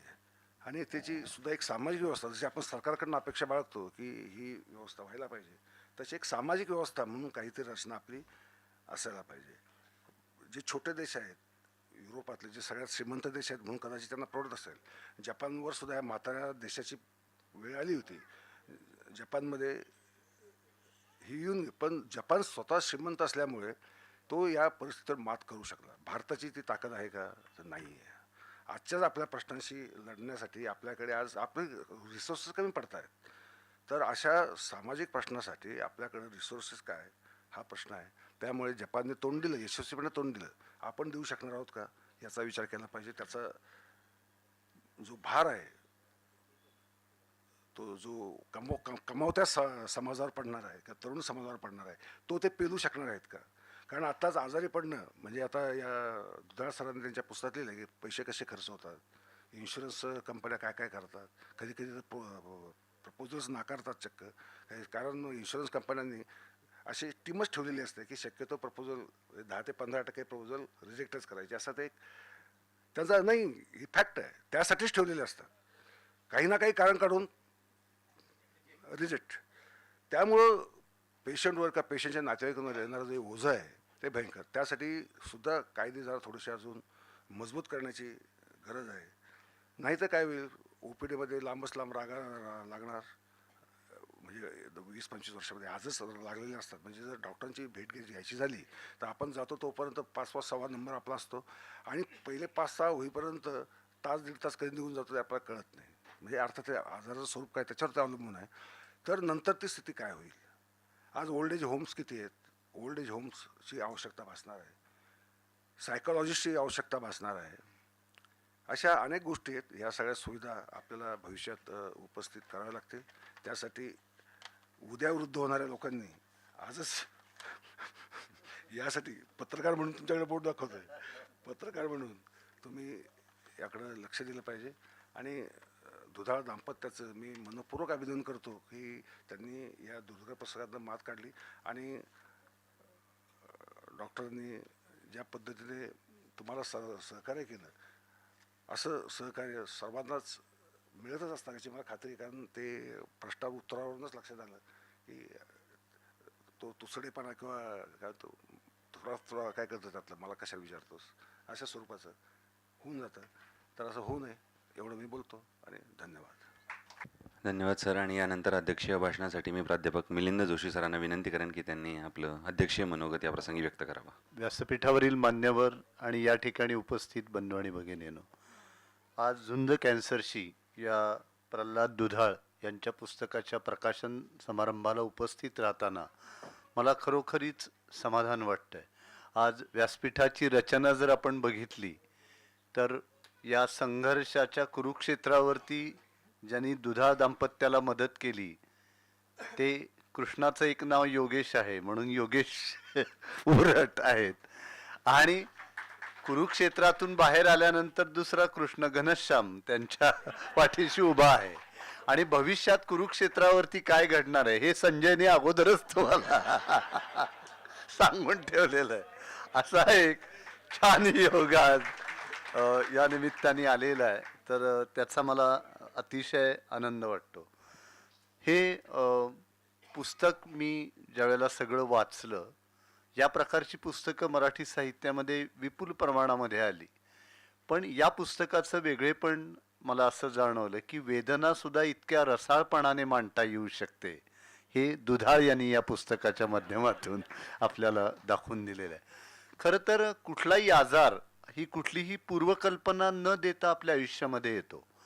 म्हणजे अनेकदा मद्याच्या बाटलीकडे न पाहणारा माणूससुद्धा फॅटी लिव्हर किंवा लिव्हर सोरायसिसमुळे जातो आणि सुपारीच्या खांडाचं व्यसन नसणारा माणूसही अगदी मुखाच्या कर्करोधाने बाधित होतो. तेव्हा आपलाच आपल्या जगण्यावरचा विश्वास उडतो.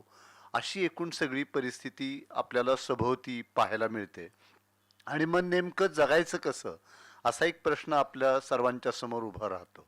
आणि गदिमाने जे म्हणून ठेवलंय की पराधीन आहे जगती पुत्र मानवाचा, मरण कल्पनेशी थांबे तर्क जाण त्यांचा, त्यावरती आपला विश्वास बसायला लागतो. आणि आत्ता योगेश सरांनी सांगितलं ते अगदी बरोबर आहे की शेवटी जीवनशैली नावाची एक गोष्ट तुम्हाला स्वीकारावी लागणार आहे.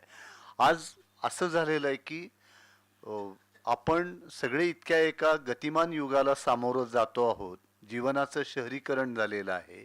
अस्तित्वासाठीचा संघर्ष अतिशय तीव्र झालेला आहे.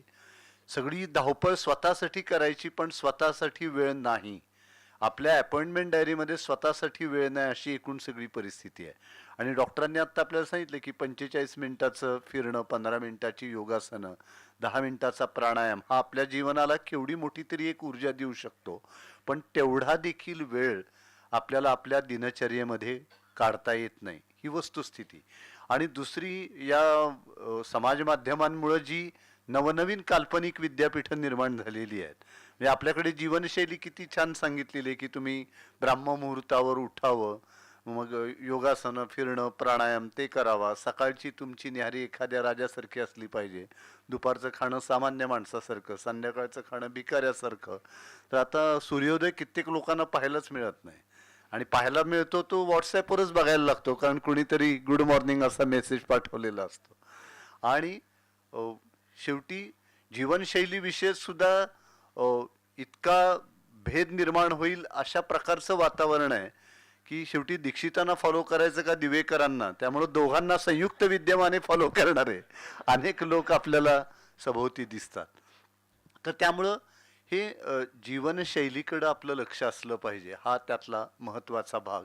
आणि दुसरी महत्त्वाची गोष्ट अशी की आपलं शरीर आपल्याशी बोलत असतं. ते बोलणं आपल्याला ऐकता आलं पाहिजे. तो जो अंतर्नाद आहे ना, तो आपल्याला ऐकता आलं पाहिजे. म्हणजे अमुक एखादी गोष्ट अचानक प्रत्ययाला आली असं सहसा होणार नाही. म्हणजे योगेश सुद्धा माझ्या मताशी सहमत होतील. तर हे आपल्या शरीराचं बोलणं आपल्यापर्यंत पोचलं पाहिजे असं मला वाटतं. आणि सध्या दुसरी परिस्थिती अशी निर्माण झाली आहे की मी बार्शीसारख्या छोट्या गावातून आलो. आमच्या इकडे डॉक्टर कश्यपी नावाचे एक डॉक्टर होते आणि माझ्या 10 पिढ्या त्यांच्याकडे दाखवल्या जात होत्या.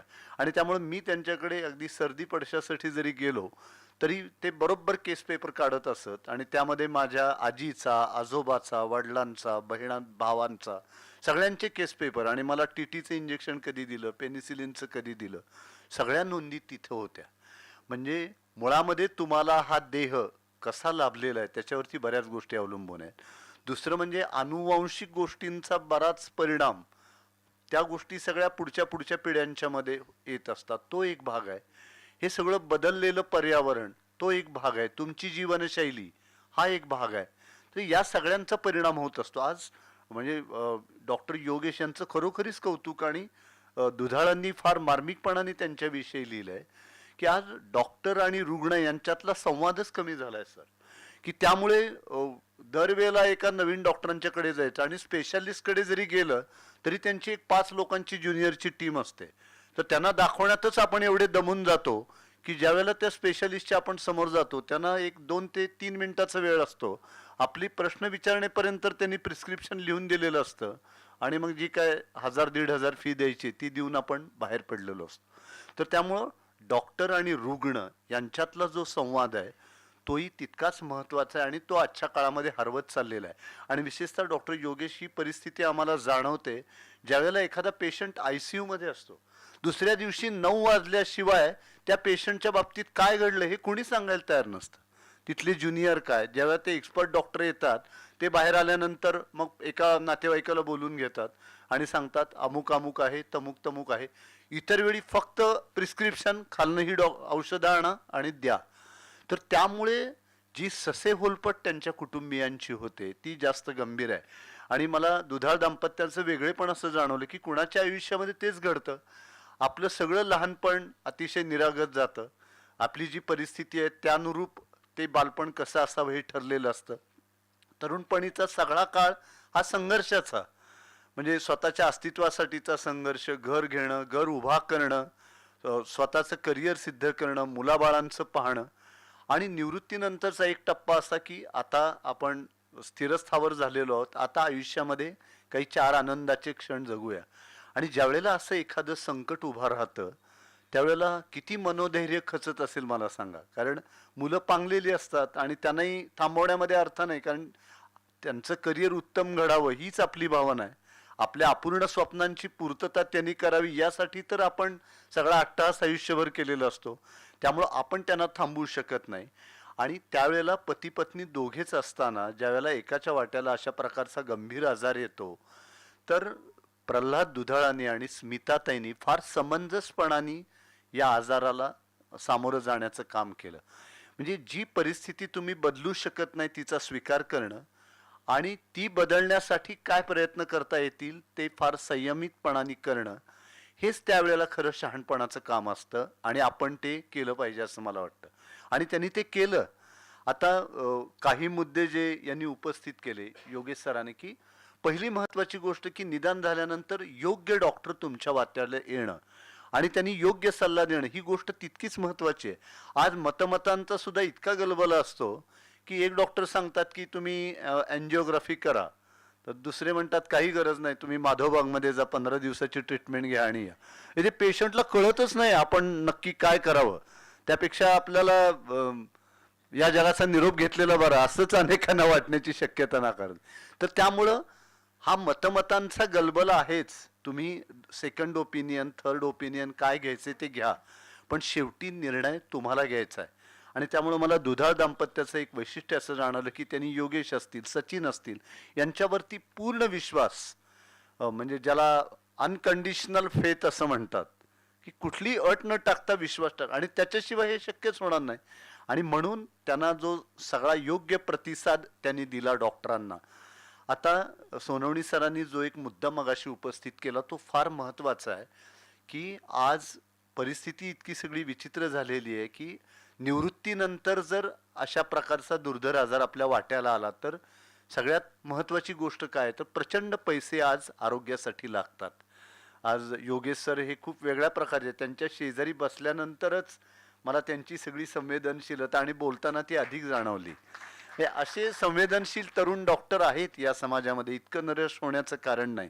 ज्यांना आम्ही विनोदाचे आद्य असं म्हणतो, त्या राम गणेश गडकरींच्या शेवटच्या आजारामध्ये त्यांचा ताप काही केल्या कमी होत नव्हता आणि डॉक्टर सारखे येत होते आणि चर्चा करत होती की यांना घाम आला पाहिजे, घाम आल्याशिवाय यांचा ताप काही कमी होणार नाही. तर आमचे गडकरी फार मिश्किल होते. त्यांनी दोन्ही डॉक्टरांना जवळ बोलावून घेतलं आणि म्हणाले, मला घाम यावा असं तुम्हाला वाटतं का? डॉक्टर म्हणाले हो. मग औषध देण्याऐवजी तुमचं बिल मला दाखवा, मला घाम आण. म्हणजे डॉक्टरांनी घाम आणण्याची प्रथा किती जुनी आहे. पण योगेश हे घाम आणणारे नव्हे तर अश्रू टिपणारे डॉक्टर आहेत.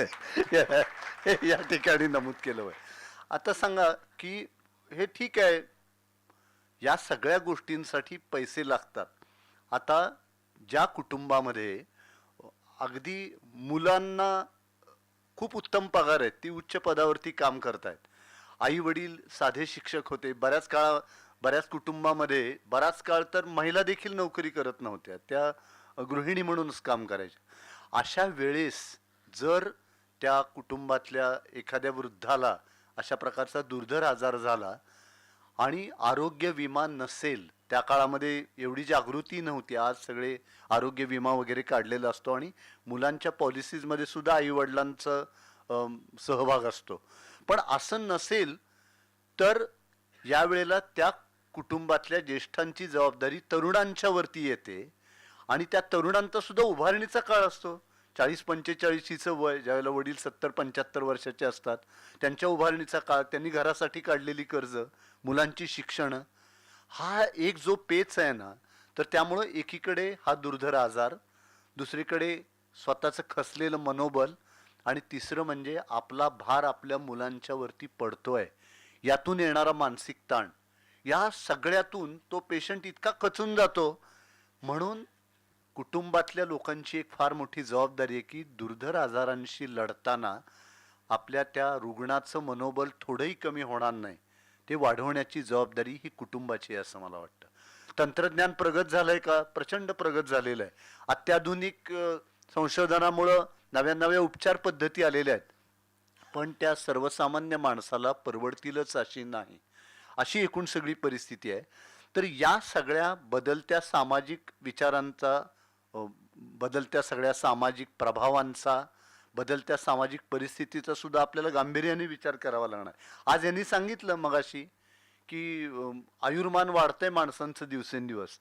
म्हणजे आता सध्या अशी परिस्थिती आहे की एकाच घरामध्ये 90 वर्षाचे आजोबा, त्यांचा 75 वर्षाचा मुलगा आणि 35 ते 40 वर्षाचा नातू, तिघं एकत्र आहेत.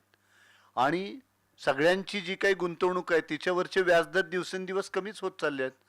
आणि काळानेच एक आपल्या पुढे परिमाण ठेवलेलं आहे की तुम्हाला एवढ्या सगळ्या लोकांना एकत्र राहता येईल एवढी जागा घेणं परवडणारं नाही.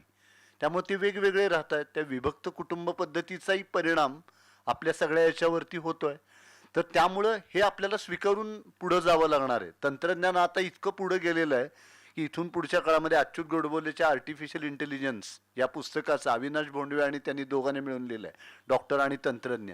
त्यामध्ये त्यांनी असं लिहिलंय की तुमच्या शरीरामध्ये एक चिप बसवली जाईल आणि समजा तुमचं कोलेस्ट्रॉल हाय आहे पण रामनाथ मिसळ समोरून जाताना तुम्हाला मोह झाला आणि तुम्ही पायरी चढलात, तर पहिला मेसेज हा विमा कंपनीला जाईल की तुमचा पेशंट कोलेस्ट्रॉल असताना सुद्धा मिसळ खाण्यासाठी चढलेला आहे म्हणून.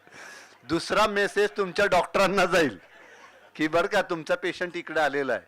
आणि सगळ्यात भयंकर गोष्ट म्हणजे तिसरा मेसेज तुमच्या बायकोला जाईल की तुमचे वाट चुकून इकडं रामनाथ मिसळ खाण्यासाठी आलेले आहे. तर त्यामुळे इतकं सगळं प्रगत होत जाणार आहे. पण मला असं वाटतं की तंत्रज्ञान कितीही प्रगत झालं तरी त्याचा मानवी चेहरा ही फार महत्त्वाची गोष्ट आहे. म्हणून आजही कितीतरी दुर्धर आजारांवर महागडे औषधोपचार सर्वसामान्य रुग्ण घेऊ शकत नाहीत. तर यासाठी शासकीय पातळीवरच आपल्याला सगळे प्रयत्न करावे लागणार आहेत. तर या सगळ्या बदलत्या सामाजिक परिप्रेक्ष्यामध्ये आज जे कोणी 60 ओलांडलेले लोक आहेत, आणि मला सांगा ना की याला काही वय नाही आहे या सगळ्या आजारांना. आज आपण बघितलं की हृदयविकारांनी जाणारी सगळी 40 ते 56 असा वयोगट झालाय. म्हणजे कुठल्याही आजाराचं अमुक एक वय काही ठरलेलं नाही. तर त्यामुळं कुठलेही आजार तुमच्या जीवनामध्ये असे अनाहूत पावण्यासारखे येऊ शकतात आणि त्याचा सामना तुम्ही कसा करायचा यासाठीची सगळी आयुधं ही तुमच्याकडे तयार पाहिजेत. आणि डॉक्टरांनी फार मार्मिक सांगितलं. मला नेहमी असं वाटतं की सैनिकांच्या हातामध्ये किती अत्याधुनिक शस्त्र दिली पण त्यांची मनच लढण्यासाठी तयार नसतील तर काही उपयोग नाही. आणि त्यामुळं त्या पेशंटचं मनोबल ही फार महत्त्वाची गोष्ट आहे. आमच्या घरामध्ये घडलेली घटना सांगतो. माझ्या मेहुण्याला मुखाचा कर्करोग झाला. त्याला उत्तम ट्रीटमेंट बार्शीच्या टाटा मेमोरियल हॉस्पिटलमध्ये मिळाली. भारती हॉस्पिटलमध्ये फॉलोअप उत्तम झाला. पण त्यांनी आयुष्य सोडून दिलेलं होतं. आणि त्यामुळं डॉक्टर नेहमी म्हणायचे की यांची जगण्याची इच्छा राहिलेली नाही. आणि त्यामुळं पेशंटनी जर सोडून दिली जीवनाकांक्षा तर मग या सगळ्या लढणाऱ्या शक्ती काही करू शकत नाहीत. आणि त्यामुळे जो योद्धा आहे म्हणून स्मिताताईंचं खरोखरी टाळ्यांच्या जोरदार गजरात कौतुक केलं पाहिजे की त्या अतिशय समर्थपणे लढल्या. मला हे पुस्तक वाचत असताना संजयजी एक गोष्ट जाणवली की प्रत्येक पुरुषामध्ये एक मातृहृदय असतं आणि प्रत्येक स्त्रीमध्ये एक पितृहृदय असतं. म्हणजे प्रल्हाद दुधाळांनी ज्या पद्धतीने स्मिताताईंना हा आजार झाल्यानंतर त्यांचं मातृत्व स्वीकारलं आणि या सगळ्या संघर्षामध्ये त्यांची साथ सोबत केली. आणि घरातला एखादा वडीलधारा जसा खंबीर असतो तसं पितृहृदय आपलं दाखवत स्मिताताईंनी या सबंध आजारावरती मात केली. तर त्यामुळे ही गोष्ट खूप महत्त्वाची. आणि मला त्यांच्या मुलाचं आणि सुनेचंही खरोखरीच कौतुक वाटतं की आजकाल आईवडिलांना मुलांनी सांभाळावं म्हणून आपल्याला कायदे करावे लागत आहेत. अशा काळामध्ये 7 समुद्रापार असणारा या दाम्पत्याचा मुलगा, त्याला अस्वस्थता वाटते की आपले आईवडील आता कुठल्या प्रसंगातून जात असतील आणि त्याची बायको इकडे येते, तो स्वतः इथे येतो, नातवाच्या रूपाने एक चैतन्य घरभर सगळं फिरतं. आणि ते सगळं वाचत असताना अक्षरशः डोळ्यासमोर आसवं उभी राहतात. आणि त्यांनी पेरलेली असंख्य माणसं. म्हणून मला सगळ्यांना नेहमी एक सांगायचं की शेवटी आयुष्यामध्ये बँकेच्या पासबुकावरच्या नोंदी आपण सतत बघतो पण आपल्या आयुष्याच्या पासबुकावरच्या नोंदी सुद्धा आपण पाहिल्या पाहिजेत की किती माणसं आपण आयुष्यामध्ये जमवली.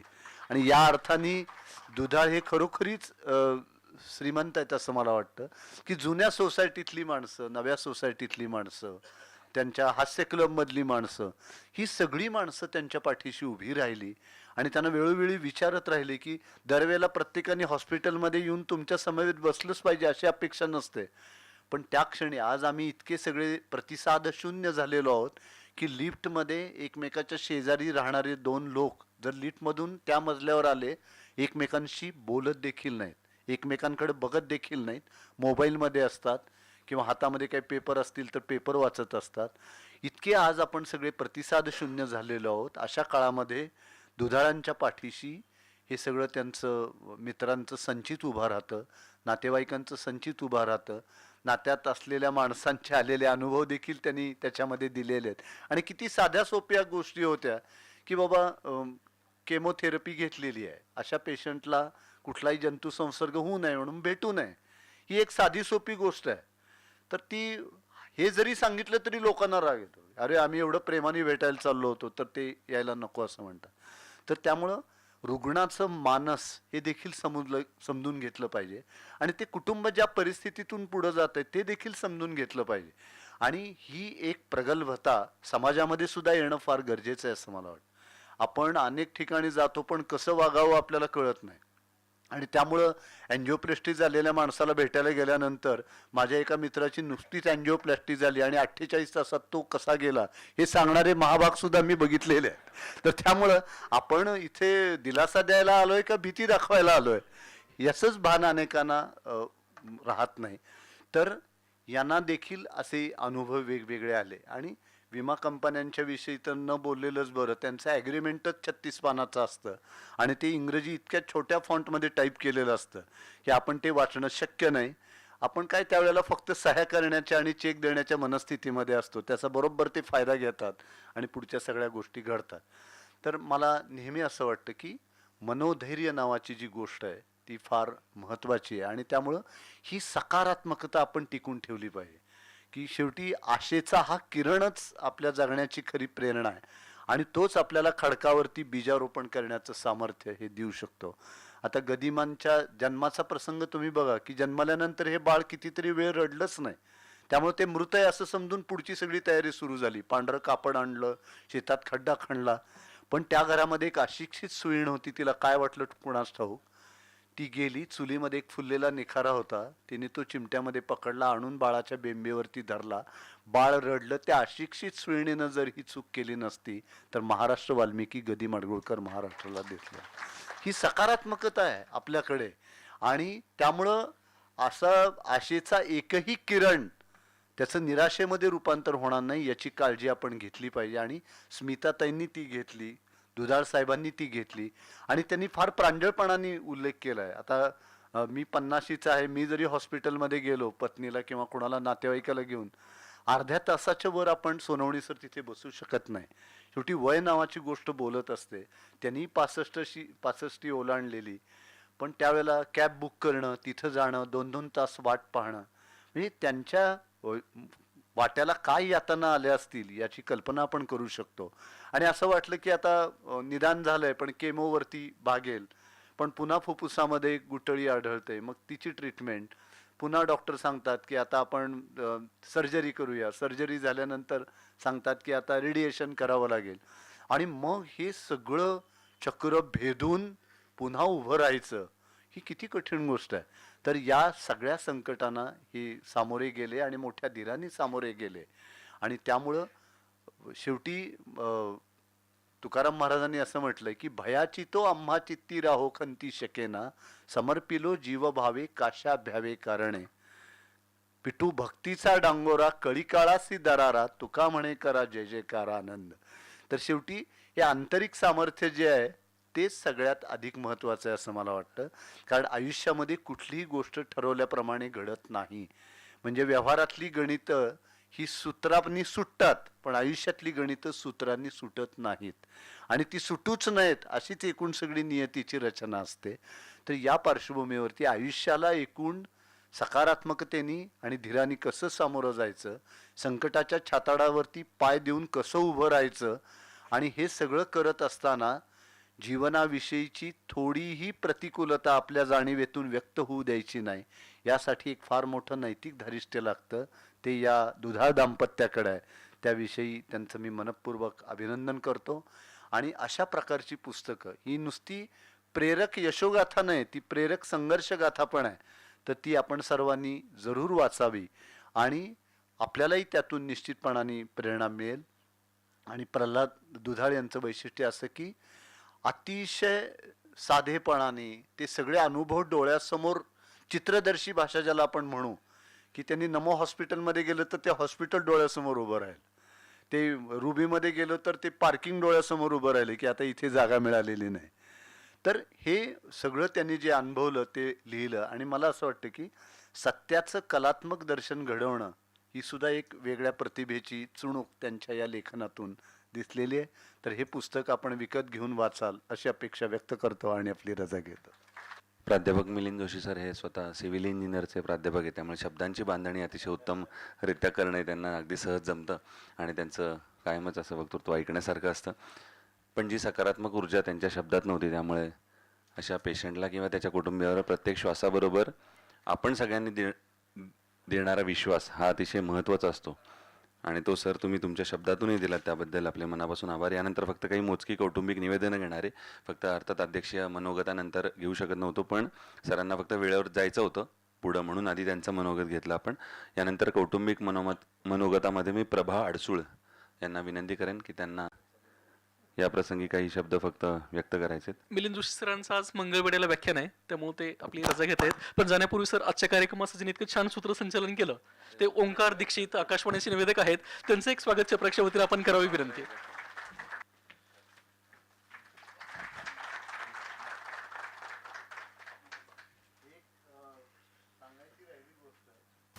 ज्याला संघर्ष करण्यातच आवड आहे असं व्यक्तिमत्व म्हणजे घनश्याम पाटील. जे जे संघर्ष करतात त्यांच्या पाठीशी ते उभे राहतात, आमच्या पाठीशी तर गेले किती. प्राध्यापक मिलिंद जोशी सर आपले पुन्हा एकदा मनापासून आभार, आपण जो वेळ दिला त्याबद्दल आणि आजचं अध्यक्षपद आपण स्वीकारलं त्याहीबद्दल. आपल्याला फक्त पुढच्या कार्यक्रमानिमित्त जावं लागतंय, त्याबद्दल आपल्या सगळ्यांचे पुन्हा एकदा मनापासून आभार. आणि यानंतर मी प्रभा अडसूळ यांना विनंती करेन की त्यांनी आपलं मनोगत व्यक्त करावं. नमस्कार.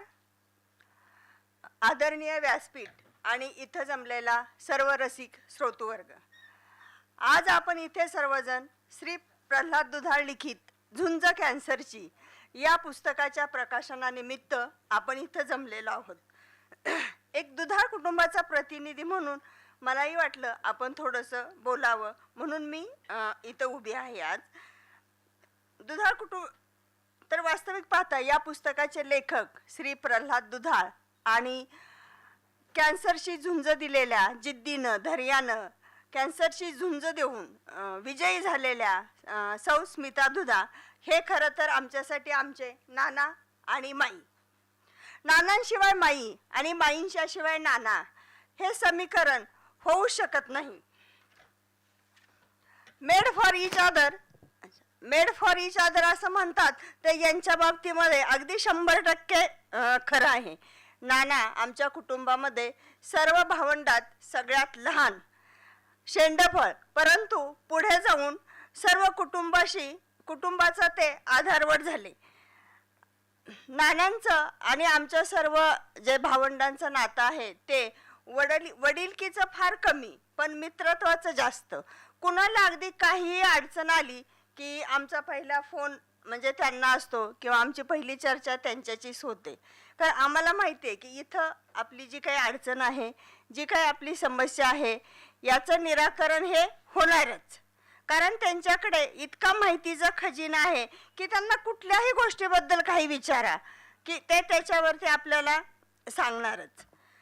कुठला आमच्या कुटुंबातला कुठलाही कार्यक्रम असला तर तर त्याचं नियोजन आणि त्या कार्यक्रमासाठी अगदी आपण असं म्हणतो की तन मन धन अर्पून जे सगळं काही असतं त्याच्यामध्ये आमच्या नानांचा पुढाकार सगळ्यात पहिल्यांदा असतो.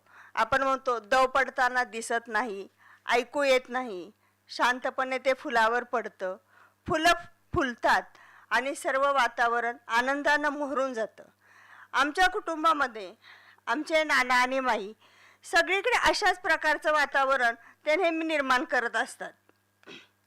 त्यांचं जे नातं आहे ते लहान थोर या सर्वांशी एकदम खूप म्हणजे चांगल्या पद्धतीचं आहे.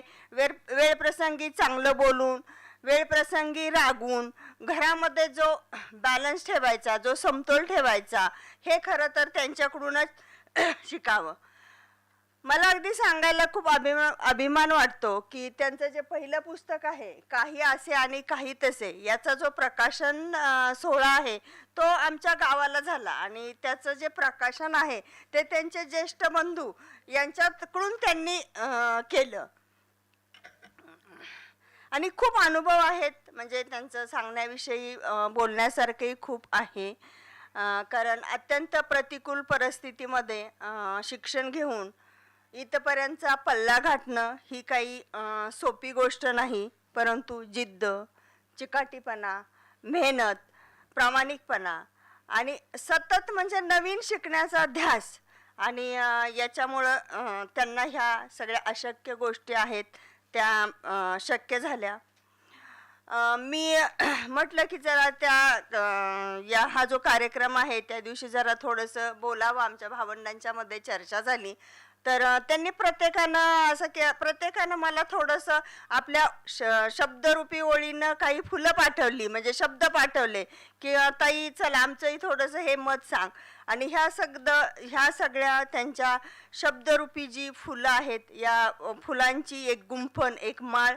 म्हणजे काही शब्द त्यांच्या या पुस्तकावर बद्दल तयार केलेले आहेत आणि ती पुस्तकांची माळ मी त्यांच्या पुढेही समर्पण करते थोडंसं ह्या सगळ्या भावना मी वाचूनच दाखवणार आहे की नाना हे तुमचं पुस्तक हा केवळ कागदावर उतरवलेला मजकूर नसून तुम्ही आणि माईंनी काळजाच्या तुकड्यांनी विणलेला एक प्रवास आहे त्या कठीण काळात जेव्हा परिस्थितीसमोर सर्व काही अंधकारमय वाटत होतं तेव्हा आम्ही सर्वांनी तुम्हाला जवळून पाहिलं आहे कॅन्सरसारख्या महाभयंकर संकटाशी दोन हात करताना तुमच्यातील संयम आणि माईंची लढण्याची जिद्द आम्ही जवळून अनुभवली आहे ती शब्दात मांडणं अशक्य आहे माईंनी आजारपणात दिलेली ही झुंज जितकी मोठी होती तितकीच महत्त्वाची तुमची त्यांना मिळालेली साथ होती एखाद्या सावलीसारखे तुम्ही त्यांच्या पाठीशी खंबीरपणे उभे राहिलात रात्रीचा दिवस करून त्यांच्या प्रत्येक वेदनेत सहभागी होत तुम्ही जो धीर त्यांना दिला तो आजच्या पिढीसाठी प्रेमाचे आणि कर्तव्याचे एक उत्तम उदाहरण आहे हा प्रवास केवळ औषधांच्या जोरावर नव्हे तर तुमच्या अढळ विश्वासाच्या जोरावर सुसह्य झाला यात शंका नाही आज जेव्हा हे पुस्तक जगासमोर येत आहे तेव्हा आम्हाला तुमचा खूप अभिमान वाटत आहे हा अनुभव केवळ तुमच्या दोघापुरता मर्यादित न ठेवता तो पुस्तकाच्या रूपाने समाजाला देण्याचा तुमचा निर्णय कौतुकास्पद आहे ज्या कुटुंबावर आज अशा संकटाचे डोंगर कोसळले असतील त्यांच्यासाठी तुमचे पुस्तक हे संजीवनी ठरेल हे पुस्तक वाचताना अनेकांना जगण्याची नवी उमेद मिळेल अनेकांना ते प्रेरणास्रोत म्हणून वापरता येईल माईंनी कॅन्सरवर मिळवलेला हा विजय आणि तुम्ही त्यांच्या साथीने लिहिलेली ही यशोगाथा हा आम्हा सर्वांसाठी एक अनमोल ठेवा आहे तुमच्या या कार्याला आमचे मानाचे वंदन तुमच्या पुस्तकाला उदंड यश लाभो आणि तुम्हा दोघांना पुढील आयुष्यात उत्तम आरोग्य आणि सुख लाभो हीच ईश्वरचरणी प्रार्थना आणि तुमचे मनापासून खूप खूप अभिनंदन शेवटी इतकंच म्हणेल परक्यांना आपलंसं करतील असे गोड शब्द असतात शब्दांनाही कोडं पडावं अशी गोड माणसं असतात किती मोठं भाग्य असतं जेव्हा ती माणसं आपलीच असतात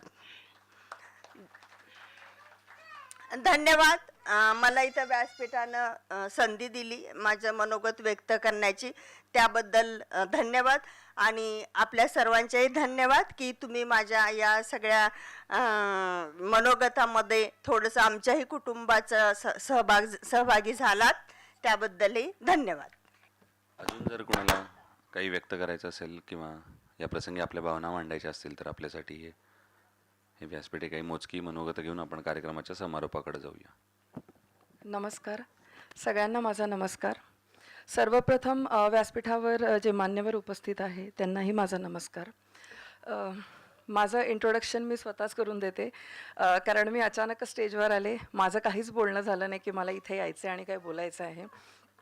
सो माझं नाव डॉक्टर सुप्रिया दुधाळ आणि मी दुधाळ कुटुंबात आलेली पहिली सून 2003मध्ये आणि नंतर दुधाळ कुटुंबात परत एक कोइन्सिडन्स झाला की डॉक्टर सुप्रिया दुधाळ जी सौरभची बायको आहे ती 2012मध्ये आली. सो मी चंदनची बायको आणि सुप्रिया सौरभची बायको. हे साधं इंट्रोडक्शन आहे. सो सर्वप्रथम आता प्रभाताईंनी बरंच काही नानांच्या विषयी आणि माईंच्या विषयी सांगितलेलं आहे. सो तुम्हाला ते सगळ्यांना कळलेलं आहे.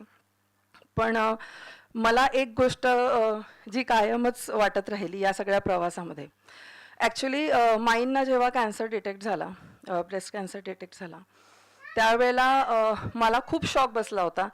कारण कॅन्सरशी माझा संबंध फार जुना आहे.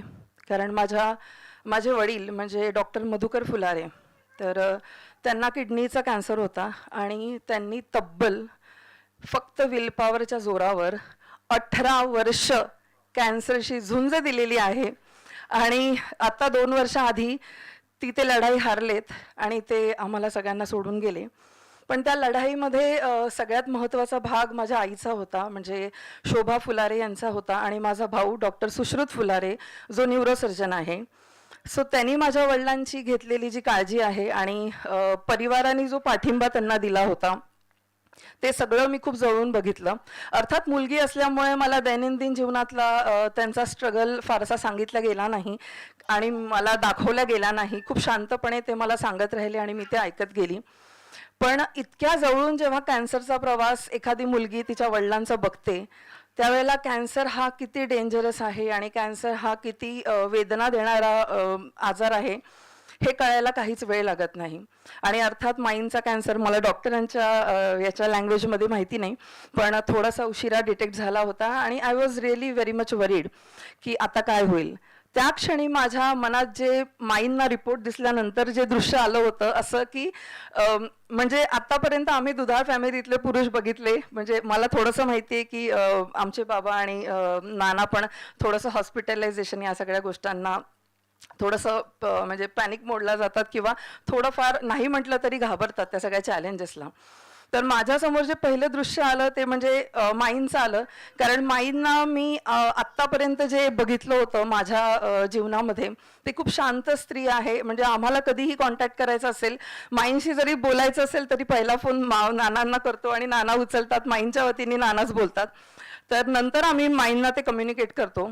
तर त्यावेळेला माझ्यासमोर जे दृश्य आलं होतं ते असं होतं की माई कोलॅप्स झाल्या असतील, माई रडल्या असतील, माईंना खूप त्रास झाला असेल.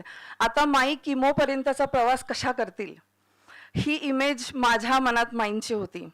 आणि मला खूप कौतुकाने आज माईंचंच कौतुक इथे करावं असं वाटतंय की माई ज्या जिद्दीने आणि विल पॉवरनी त्या सगळ्या प्रवासामध्ये उभ्या राहिल्या. आणि ही माई मी आयुष्यात कधीच बघितली नव्हती. आणि मला खूप आनंद झाला की या नवीन माईनी या सगळ्या प्रवासाला ती सामोरं गेली. आणि फॅमिलीचे मेंबर्स उभे राहतात. नाना उभे होते त्यांच्या पाठी, सौरभ होता, सुप्रिया होती, आम्ही पण होतो, सगळेच होते इनफॅक्ट. पण सगळे जे असतात ते एका वलयाभोवती असतात, तुमच्या आजूबाजूला असतात. खरी जी लढाई आहे ती त्या पेशंटनी करायची असते, कारण पेशंटचा विलपॉवर वर्क होणार असतो आणि त्या अनुषंगाने सगळ्या गोष्टी करणार असतात. जर पेशंटच कोलॅप्स झाला तर आजूबाजूला किती पण यंत्रणा असतील, तुमच्या डॉक्टर्सच्या असू देत किंवा फॅमिलीच्या असू देत, त्या अपुऱ्या पडतात, कारण कोणी काहीच करू शकत नाही. तर इथे आज या दिवशी माईंचं खरंच खूप कौतुक आहे की ही नवीन माई मला बघायला मिळाली. आणि कदाचित हा प्रसंग माईंवर नसता आला तर इतकी कणखर माई मला कधीच बघायला मिळाली नसती. सो या सगळ्यासाठी माईंचं खूप खूप अभिनंदन. आणि तुम्ही सगळेजण वेळ काढून इथे आलात आणि एस्पेशली डॉक्टरांनी जे सांगितलं, आणि नाना तर अर्थात माईंच्या पाठीशी नेहमीच असतात. माझं लग्न झाल्यापासून मी हेच बघते आहे आणि ते असेच राहतील पण, आणि आम्ही सगळे पण आहोतच. So thank you so much. इथेच मी आणि 2 मिनटं मला चपराकनी दिली. Thank you so much Dhananjay sir for that. Thank you so much. Bye. आजच्या या प्रकाशन सोहळ्यामध्ये दुधाळ सरांचा विशेष सत्कार त्यांच्या सोसायटीतल्या लोकांचा करायचा. कारण मगाशी सुद्धा आपण बोललो की कुटुंबातले व्यक्ती असतात, आपल्या जवळचे व्यक्ती असतात, त्याच्यासोबत जे आपल्या सोसायटीला किंवा शेजारी असतात, मुद्दामून सौरभनं सुद्धा त्याच्या मनोगतात उल्लेख केलेला की 3 ज्वेल्समधले सगळे हे शेजारी होते आणि त्यांनाच या प्रसंगी पुन्हा एकदा आपल्या सगळ्यांचं कौतुक करायचं आहे, अभिनंदन करायचं आहे, पुढच्या प्रवासासाठी शुभेच्छा द्यायच्या आहेत. त्यांना फक्त मी आमंत्रित करेन मंचावर आणि माईंना पण विनंती करेन की त्यांनी स्टेजवर यावं.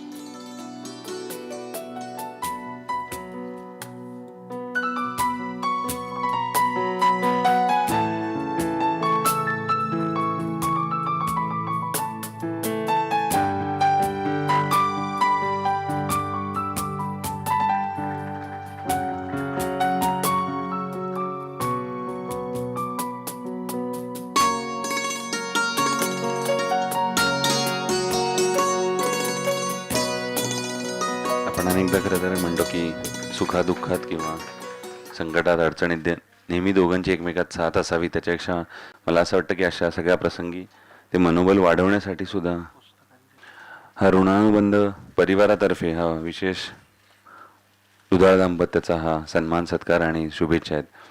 धन्यवाद. पुन्हा एकदा मी सर्व मान्यवरांचे आभार मानेन. त्याच्यामध्ये विशेषतः डॉक्टर योगेश बुरट सरांचे, डॉक्टर सचिन इंगळे सर जे आज येऊ शकले नाहीत पण त्यांच्या शुभेच्छा अर्थात आपल्या सगळ्यांच्या पाठीशी आहेत.